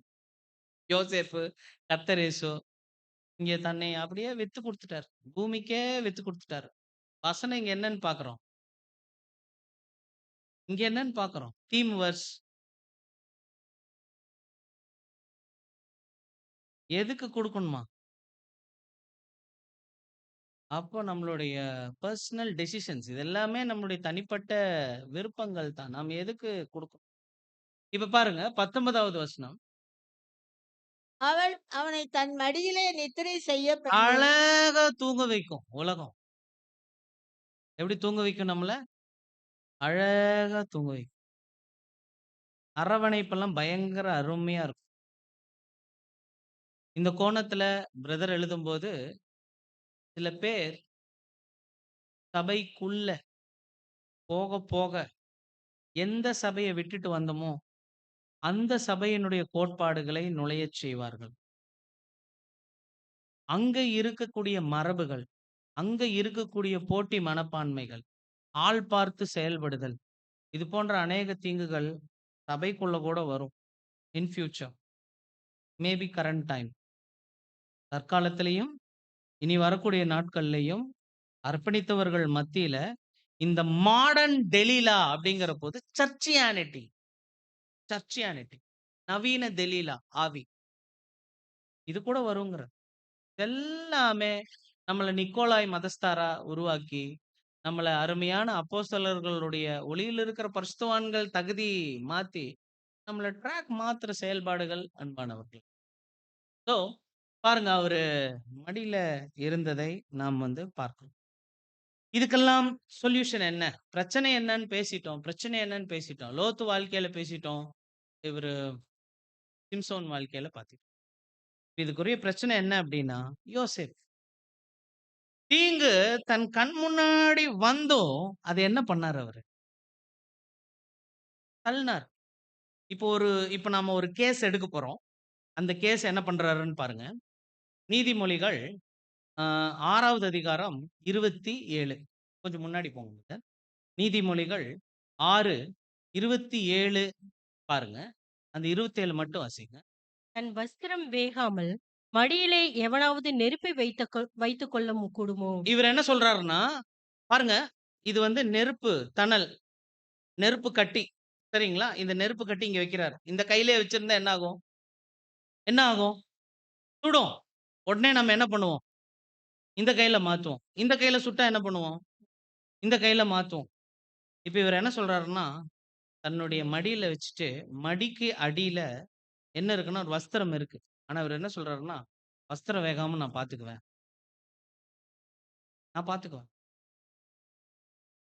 அந்த மடியில இருக்கிறது என் வஸ்திரத்தை வேகாம நான் என்ன பண்ணுவேன்? பார்த்துக்குவேன். அப்போ இதுதான் லோத்தினுடைய விஷயம். நான் அங்க போனாலும் நான் என்ன பண்ணுவேன்? நான் என்னைய காப்பாத்திக்குவேன். வேண்டவே வேண்டாம். அதனுடைய சவகாசமே அது நமக்கு தேவையே இல்லாத விஷயம். இந்த ஆவி எனக்கு தேவையற்றது. இந்த ஆவி எனக்கு தூரமானதாக. அப்படி சொல்லிட்டு அதை தவிர்ப்பது தான் நல்லதே ஒழிய, அது கூட விளையாண்டோம்னா நாளைக்கு அதனுடைய மடியிலேயே நாம் இருக்க வச்சு. சகோதர சகோதரிகளே, தீங்கு அவாய்ட். அதனால தான் நம்ம ஆதார வசனத்துல பார்த்தோம். கரைபடிந்த வஸ்திரத்தை வெறுத்து தள்ளுங்க. உங்கள் சரீரங்களை நீதிக்குரிய ஆயுதங்களா மாத்துங்க. அதே மாதிரி தெய்வீக சுபாவத்தினுடைய கோட்பாடாக இருக்கும்போது நீதியை விரும்புறதுக்கு நிறைய பேர் இருக்கிறாங்க. பிரதர் எழுதுறாரு. ஆனா அக்கிரமத்தை வெறுக்க ஆள் சொற்பம். அக்கிரமத்தை வெறுக்க ஆள் சொற்பம். வெறுக்க பழகணும். நம் வாழ்க்கையில சிருஷ்டிகள் கற்றுக்கொள்ளக்கூடிய ஒரு பெரிய பாடம் என்ன தெரியுங்களா? நோ அப்படின்னு சொல்ல கத்துக்கிறது தான். நோ. பெரிய பாடமா இது? ஆமாங்க. சில தேவையில்லாததுக வரும்போது, அதுகள நாம என்னன்னு சொல்ல கத்துக்கணும். No, no. இது எனக்கு வேண்டாம். இது எனக்கு வேண்டாம். இது எனக்கு வேண்டாம். இது எனக்கு வேண்டாம். இது எனக்கு வேண்டாம். இங்க தாங்க இருக்கு சகோதர, சகோதரி. அர்ப்பணிப்பு. சீக்ரெட். முன்னானவைகள் வேணும். பின்னானவைகள் நோ. அதனால தான் அவரு சொல்றாரு, நான் நெறைய விஷயம் பண்ணல. என்னதான் பண்றேன்? ஒண்ணு பண்றேன். வேற எல்லாமே no. Secret of consecrated life. அத நம்ம எல்லாரும் படிச்சிருக்கோம் நெறைய தடவ. அதே மாரி சொல்றாரு பாருங்க. தன் கால் சுடாமல் எவனாவது தழலின் மேல் நடக்கக்கூடுமா? அது எங்க ஊர் வேலூர்ல எல்லாம் செப்பல் இல்லைன்னா என்ன பண்ண முடியாது? நடக்க தீங்கு. அதன் மேல நானு சமாளிச்சுருவேன் முடியாது, முடியாது. இப்ப இன்னொரு வசனம் காட்டுவார் பாருங்க. அது ஒரு பிரதர் சொல்லும்போது என்ன சொல்றாருன்னா, வசனத்துடைய நம்பரே பயங்கரமா இருக்குங்குவார். எப்படின்னு பாருங்க. இதுக்கு அடுத்தது அ என்னாகமம் நம்பர்ஸ்ல 32:23. நீங்கள் 32 32ன்னா என்ன? 3, 2 திருப்பி போட்டா? இல்ல. பட் மீனிங் பாருங்க. ஞாபகம் வச்சுக்கிறதுக்காக சொன்னோம். மீனிங் பாருங்க. நீங்கள் இப்படி செய்யாம போனால் கர்த்தருக்கு விரோதமாக பாவம் செய்தவர்களாய் இருப்பீர்கள். உங்கள் பாவம் உங்களை தொடர்ந்து பிடிக்கும் என்று நிச்சயமாய் அறியுங்கள். நாம எதையெல்லாம் மிஸ் பண்றோமோ, அதனுடைய அதனுடைய விளைவுகள், பிரதிபலன்கள் நம்மள என்ன பண்ணும்? ஆதியாகமத்திலேயே சொன்னார். நீ நன்மை செய்தால் உனக்கு மேன்மை இல்லையோ? நன்மைக்குரிய பிரதிபலன் பட் தீமைக்குரிய பிரதிபலன் சொல்லும்போது, நீ பாவம் செய்வாயானால், சர்ப்பம் உன் வாசற்படியில் செத்துக் கிடக்கும். சொன்னாரா இல்லைங்களா? சகோதர, சகோதரிகளே, பிரதிபலன்கள் நிறைஞ்ச உலகம். அப்போஸ்தலர் பவுல் பேசுற ஒரு சென்டென்ஸ பிரதர் அர்ப்பணிப்பு வாழ்க்கையில ரொம்பவும் அழுத்தி பேசுவார். இது யுனிவர்சல் கான்செப்ட் அப்படின்னு பேசுவார். மனுஷன் எதை விதைக்கிறானோ, நீங்க விலையேற பெற்ற கற்கள கொண்டு வர்றதுக்கு நீங்க முயற்சிங்கன்னா, நல்ல கேரக்டர்ஸ் கொண்டு வர்றதுக்கு உங்க லைஃப்ல அர்ப்பணிப்பு வாழ்க்கையில நினைச்சீங்கன்னா, அருமையா உங்களுடைய கூடாரம் சூப்பரா இருக்கும். ஆனா அதுவே மரம், வைக்கோல் இதுல வச்சோம்னா கஷ்டம். இது நமக்கு தெரியுது. இப்ப நாம அடுத்த ஆங்கிள்க்கு போயிரலாம். Final angle. இதுவரைக்கும் நாம் பார்த்துக்கிட்ட தீங்கின் மடி, அது நாம முழுக்க முழுக்க நோ சொல்ல என்ன பண்ணணும்? கத்துக்கொள்ளணும். அத பயிற்றுவிக்கணும். பயிற்சி செய்றீங்க. தொடர்ச்சியாக நாம் அத செய்யணும். பட் நமக்கு அன்பானவர்களே, நாங்க உங்ககிட்ட தீங்கின் மடிய பத்தி அழுத்தம் குடுக்க வரல. நாங்க அழுத்தம் குடுக்க வந்தது எது அப்டின்னா, ஆபிரகாமின் மடி. கர்த்தர் இயேசுவுக்கு பாருங்க, கர்த்தர் இயேசுவ நெறைய பேருக்கு புடிக்கும். ஆனா கர்த்தர் இயேசுவுக்கு புடிச்ச குடும்பம் பெத்தேல்ல எது? பெத்தானியால. லாசருவின் குடும்பம். அதனால தான் என்னை காணாமலும் விசுவாசிக்கிற சில பேர் அப்படின்னு சொல்லிட்டு, ஆபிரகாமுக்கு மடியில போறவங்க அப்படின்னு சில பேர காட்டிட்டு, அவங்களுக்கு யார் பேர வச்சாரு? அவங்களுக்கு யார் பேர வச்சாரு?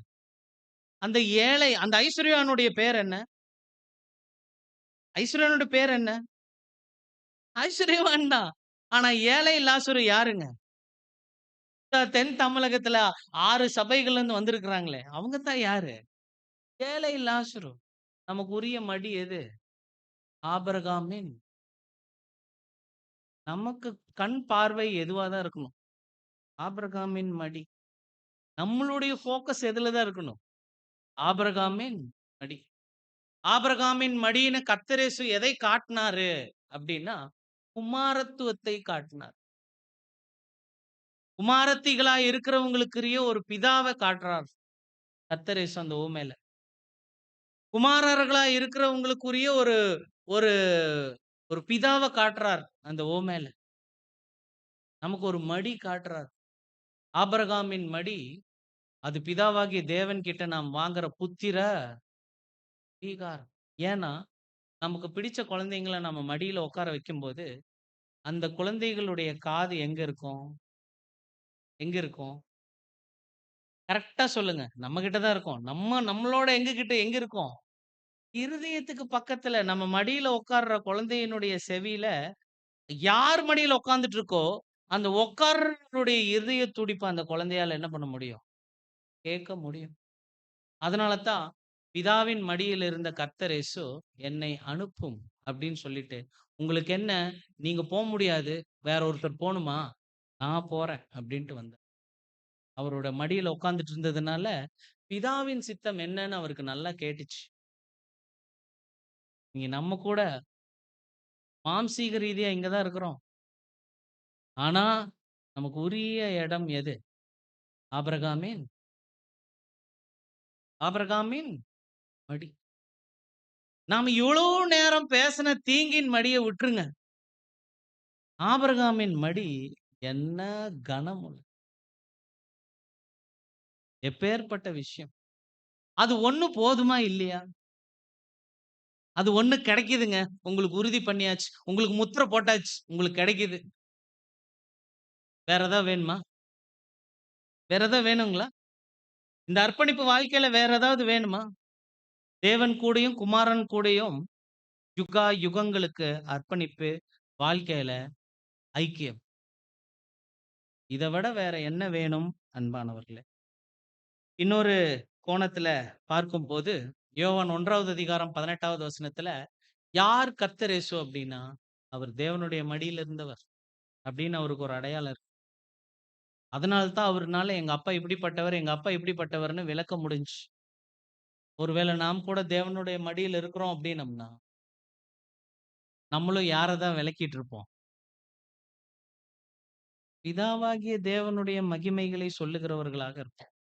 சரி, தேவனுடைய மடியில அப்படி நாம் அமர்ந்து, அவர் கூட ரகசிய தோழ மேல இந்த இடிபாடுகள், கேடுபாடும், கோணலும், மாறுபாடுமான சந்ததியின் நடுவுல, இந்த நவீன சோதோம், கொமோரா மத்தியில நாம் இருக்கும்போது, நம்மளுடைய வாழ்க்கைக்கான சூத்திரம், பிதாவாகிய தேவனுடைய சூத்திரம், குமாரனுடைய சூத்திரம், அவங்க 2 பேரினுடைய சூத்திரம் என்ன அப்படின்னா, சங்கீதம் 45:7 நீதியை விரும்பி அக்கிரமத்தை நம் சரீரம் எந்த சார்புல நிக்கணும் அப்படின்னா, நீதியின் சார்புல. நம் சரீரம் எதுக்கு ஒப்பு கொடுக்கப்பட்டிருக்கணும் அப்படின்னா, நீதிக்குரிய வேலைகள்ல ஒப்பு கொடுக்கணும். என்ன புது சிருஷ்டியா மாத்துறது, என் எக்லீசியால யாரெல்லாம் இருக்கிறாங்களோ அவங்கள புது சிருஷ்டியா மாத்துறது. இதுக்குரிய ஆயுதங்களா என் சரீரத்தை மாத்து. இதுதான் சுபாவம். இதுதான் சுபாவத்துக்கு கொண்டு போறது. இதுதான் தேவனுடைய மடியில உட்கார வைக்கக்கூடியது. இதையவே வேற ஒரு இடத்துல பேரலலா எபிரேயர் 1வது அதிகாரம் 9வது வசனத்துல அப்போஸ்தலர் பவுல் நமக்கு எழுதியிருப்பார். நமக்கு எழுதியிருப்பாரு. கர்த்தர் இயேசுவை காட்டி நமக்கு எழுதியிருப்பார். இதே மாரி இன்னொரு இடங்கள்ல நாம் முடிக்க போறோம். கவனித்தீங்க அப்படின்னீங்கன்னா, 12 சீஷர்கள்ல கர்த்தர் இயேசுவின் மார்பருகே இருந்தது யாரு? அவரு காட்டி குடுக்கலைங்க. அவரு தீங்கின் மடியில போல. பட் அவரோட மடிக்கு தூரமா இருந்தது யாரு அப்படின்னா, யுதாஸ். யுதாஸ். அங்க இருக்கிற லோத்து, அங்க இருக்கிற லோத்தின் மனைவி, அங்க இருக்கிற சிம்சோன், இங்க இருக்கிற யூதாஸ். இங்க இருக்கிற யார்? இங்க இருக்கிற யோவான் யார்? இங்க இருக்கிற தோல்வி வகுப்பார் யார்? இத நம்மளுடைய அர்ப்பணிப்பினுடைய தீவிரம் தான் தீர்மானிக்கும். இந்த விஷயத்துல நாம மேலும் யாரை ஞாபகம் வைக்கலாம் அப்படின்னா, தேவையானது ஒன்றே, மரியாள் தன்னை விட்டு எடுபடாத நல்ல பங்கை தெரிந்து கொண்டாள். 2 பங்கு இருக்கு. நீதி, அநீதி. நல்ல பங்கு, நீதி. ஸ்பிரிச்சுவல் ஃபுட், ஸ்பிரிச்சுவல் ஆவிக்குரிய உணவு, ஆவிக்குரிய ஐக்கியம், ஆவிக்குரிய உதவி, இவைகளை நாம் என்ன பண்ண வேண்டியதாக இருக்கு? தேட வேண்டியதாக இருக்கு அன்பானவர்களே. அப்போ லூக்கா 10வது அதிகாரம் 41, 42ல நீங்க கவனிக்கும்போது 2 பேருமே சமைச்சாங்க கர்த்தர் இயேசுவுக்கு. 2 பேருமே என்ன பண்ணாங்க? சமைச்சாங்க. ஆனா, தேவையானத சமைச்சு முடிச்ச உடனே யாரு வந்து உட்கார்ந்துட்டா? யாரு வந்து உட்கார்ந்துட்டா? மரியாள். மரியாள் வந்து உட்கார்ந்துட்டாங்க. ஆனா மார்த்தாளுக்கு இன்னும் வெரைட்டியா என்ன பண்ணணுமா? விருப்பம். 2 பேருக்குள்ள இருந்த விருப்பம் கரெக்ட் தான். ஆனா, தேவையானது என்னவோ அத மட்டும் செஞ்சுட்டு, கர்த்தர் இயேசு கிட்ட தேவையானது எதுன்னு கரெக்ட்டா அந்த அம்மா எடுத்தது பாருங்க. When you get attracted towards God, God get attracted towards you. நாம தேவன் சார்பா கர்த்தர் இயேசுவின் பாதங்களை தேடும்போது, தேவன் நம்மள பார்க்க ஆரம்பிப்பார். இந்த அருமையான வாழ்க்கையில நாம நம்மளுடைய பங்க என்ன பண்ணணுமா தெரிந்துக்கணும். ஆனா, தேவனுடைய ஒரு மன வருத்தம் என்ன தெரியுங்களா? ஒரு கழுதை நாம் பார்க்கும்போது, இந்த கழுதை பசி எடுத்ததுன்னா, நேரா எங்க தான் வரும்? ஓனர் எதுல சாப்பாடு போடுறாரோ, அந்த இடத்துக்கு கரெக்ட்டா வந்து சாப்பிட்டுருமாம். அதே மாரி தான் குதிரையும். ஆனா, இஸ்ரேல் பத்தி என்ன சொல்றாரு பாருங்க. ஏசாயா 1:3. ஏசாயா 1:3.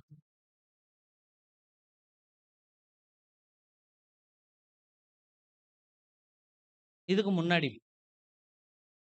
மாடு தன் எஜமானனையும், கழுதை தன் ஆண்டவனின் முன்னணையும் அறியும்.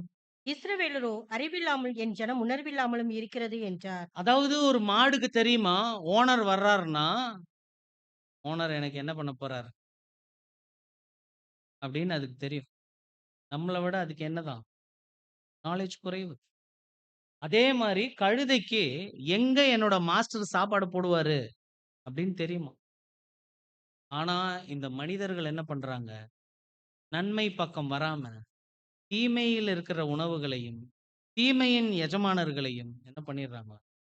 தேடிடுறாங்க. ஸோ, மாம்சீக இஸ்ரேல் தோத்துட்டாங்க. ஆவிக்குரிய இஸ்ரேலர்கள். ஆவிக்குரிய இஸ்ரேலர்கள் என்ன பண்ணுவாங்கன்னா, அவர்களும் தேவனை அறிவார்கள். அவர்களும் தேவனோடு தேவன் நம்மை என்ன பண்ணுவாரு அப்படின்னா, சகோதர சகோதரிகளே, அருமையா நம்மளுடைய ஒரு மேய்ப்பன் தன் மடியில் இருக்கிற ஆடை எப்படி பார்த்துக்கிறாரோ, அதே மாரி நம்மள பார்த்துக்குவார். ஸோ நாங்க சொன்ன அந்த ஒரு ஸ்டேட்மெண்ட் உங்க மத்தியில வைக்கிறோம். நீதிக்குரிய ஆயுதங்களாக உங்களுடைய சரீரங்களை நீங்க ஒப்புக்கொடுங்க. அவருடைய மடி, அவர்கிட்ட இருக்கிற தனிப்பட்ட ஐக்கியம், தோழமை, பூசம் ஃப்ரெண்ட்ஸ் அப்படிங்குவாங்க அவங்க. பூசம் ஃப்ரெண்ட்ஸ் அப்படின்னா, அவரோட நெருங்கின சகோதர நாம அங்க போகணும். ஸோ இந்த காரியங்களை நம்மளுடைய சிந்தனையில யோசிக்கலாம். தீங்கின் மடி நமக்கு தேவையற்றதாக இருக்கு. நாம நீதிக்குரிய ஆயுதங்களாக நம்முடைய சரீரங்களை கொண்டு வந்து, நாம தேவனுடைய சமூகத்துல அவர்கிட்ட நீதியின் ஆயுதமாக நாம் நம்மை ஒப்புக் கொடுக்கலாம். தேவன் தாமே இந்த வார்த்தைகளில் உங்களுக்கும் எனக்கும் சமாதானத்தை வழிநடத்துவாராக.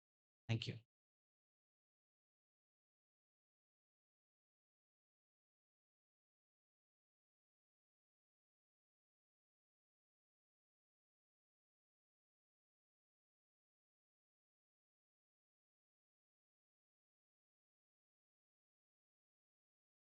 பிரியமானவர்களே, இந்நேரம் மட்டுமாக ஆபிரகாமின் மடி மற்றும் தீங்கின் மடி என்ற தலைப்பின் கீழாக தேவனுடைய வார்த்தையையும், இன்னும் அதிகமாக ஆவிக்குரிய இஸ்ரவேல் என்ற நிலையில் அழைக்கப்பட்டிருக்கக்கூடிய நாம் எப்படிப்பட்டதான மடியிலே அமர வேண்டும் என்பதை குறித்தான காரியத்தை நாம் காணும்படியான கிருபையை தேவன் நமக்கு தந்திருக்கிறார். விசேஷமாக இந்த நாளிலே நாம் 2 மடிகளை பார்த்திருக்கிறோம். நாம் அமர வேண்டிய மடி ஆபிரகாமின் மடி. அந்த மடியிலே அமர்ந்தால் நமக்கு கிடைப்பது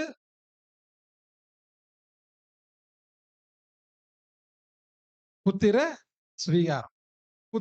புத்திர சுவீகாரத்தின் மூலமாக கிடைக்கக்கூடிய ஆசீர்வாதங்கள், அன்புக்குரிய சகோதர சகோதரர் என்பதையும், இன்னும் அதிகமாக தீங்கின் மடியிலே அமர்ந்தவர்கள் அதற்கான சாட்சிகளாக நாம் பார்த்திருக்கக்கூடிய 2 பாத்திரங்கள், ஒன்று லோத்து, மற்றொன்று சிம்சோன்.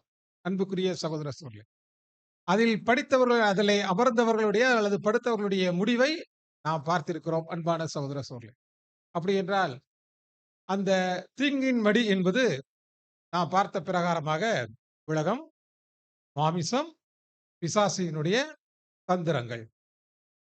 ஆபிரகாமின் மடியிலே நாம் படுப்பதற்கு, ஆபிரகாமின் மடியிலே நாம் அமர்வதற்கு, நமக்கு ஆசீர்வாதத்தை பெற்றுக்கொள்வதற்கு நமக்கு வேண்டிய அடிப்படையான ஒரு காரியம் தேவனிடத்தில் விசுவாசம், தேவனிடத்தில் அன்பு. அன்புக்குரிய சகோதர சகோதரிகளே, இப்படிப்பட்ட காரியத்தை இந்த நாளிலே நாம் அதிகமாக பார்க்கும்படியான ஒரு கிருபையை தேவன் நமக்கு தந்திருக்கிறார்.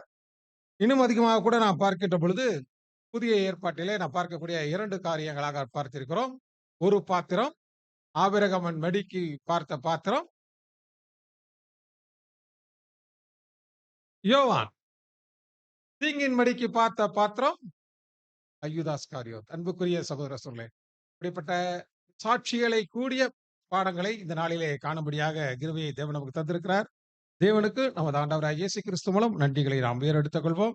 இன்னும் அதிகமாக கூட இந்த பாடத்தை தந்த நம்முடைய அன்பு சகோதரர் ஷாம் ஸ்ரீநாத் அவர்களுக்கு கூட நம் அனைவரின் சார்பான அன்பின் வாழ்த்துக்களையும் நன்றிகளையும் தெரியப்படுத்திக் கொள்வோம். அன்பிற்குரிய சகோதர சகோதரர்களே, இந்த காலை வேளையினுடைய இந்த முதலாம் அமர்வு இத்துடன் நிறைவு பெறுகிறது. நமக்கு இப்பொழுது மணி 12:30. ஒரு 1/4 மணி நேரம் நமக்கான அந்த டீ பிரேக்கை நம்ம எடுத்துக்கொள்ளலாம். 12:45 மணிக்கு நீங்கள் மீண்டுமாக இந்த இடத்துல வந்து அமரும்படியாக உங்களை அன்புடன் கேட்டுக்கொள்கிறோம். பிஸ்கட் மற்றும் டீ நமக்கு முன்பகுதியில் இருக்கிறது. எனவே அன்பு சகோதர சகோதரிகள் அனைவரும் பயன்படுத்திக் கொள்ளுமாறு அன்புடன் கேட்டுக்கொள்கிறோம். மற்றும் ஏற்கனவே அறிவித்தது போல சகோதரர்களுக்கு அந்த கழிப்பிட வசதி நமக்கு எங்க இருக்கு அப்படின்னு பொழுது மாடியில இருக்கிறது. சகோதரிகளுக்கு கீழ்ப்பகுதியிலே காணப்படுகிறது என்பதையும் கூட நாம் நினைவூட்டுகிறோம். நன்றி.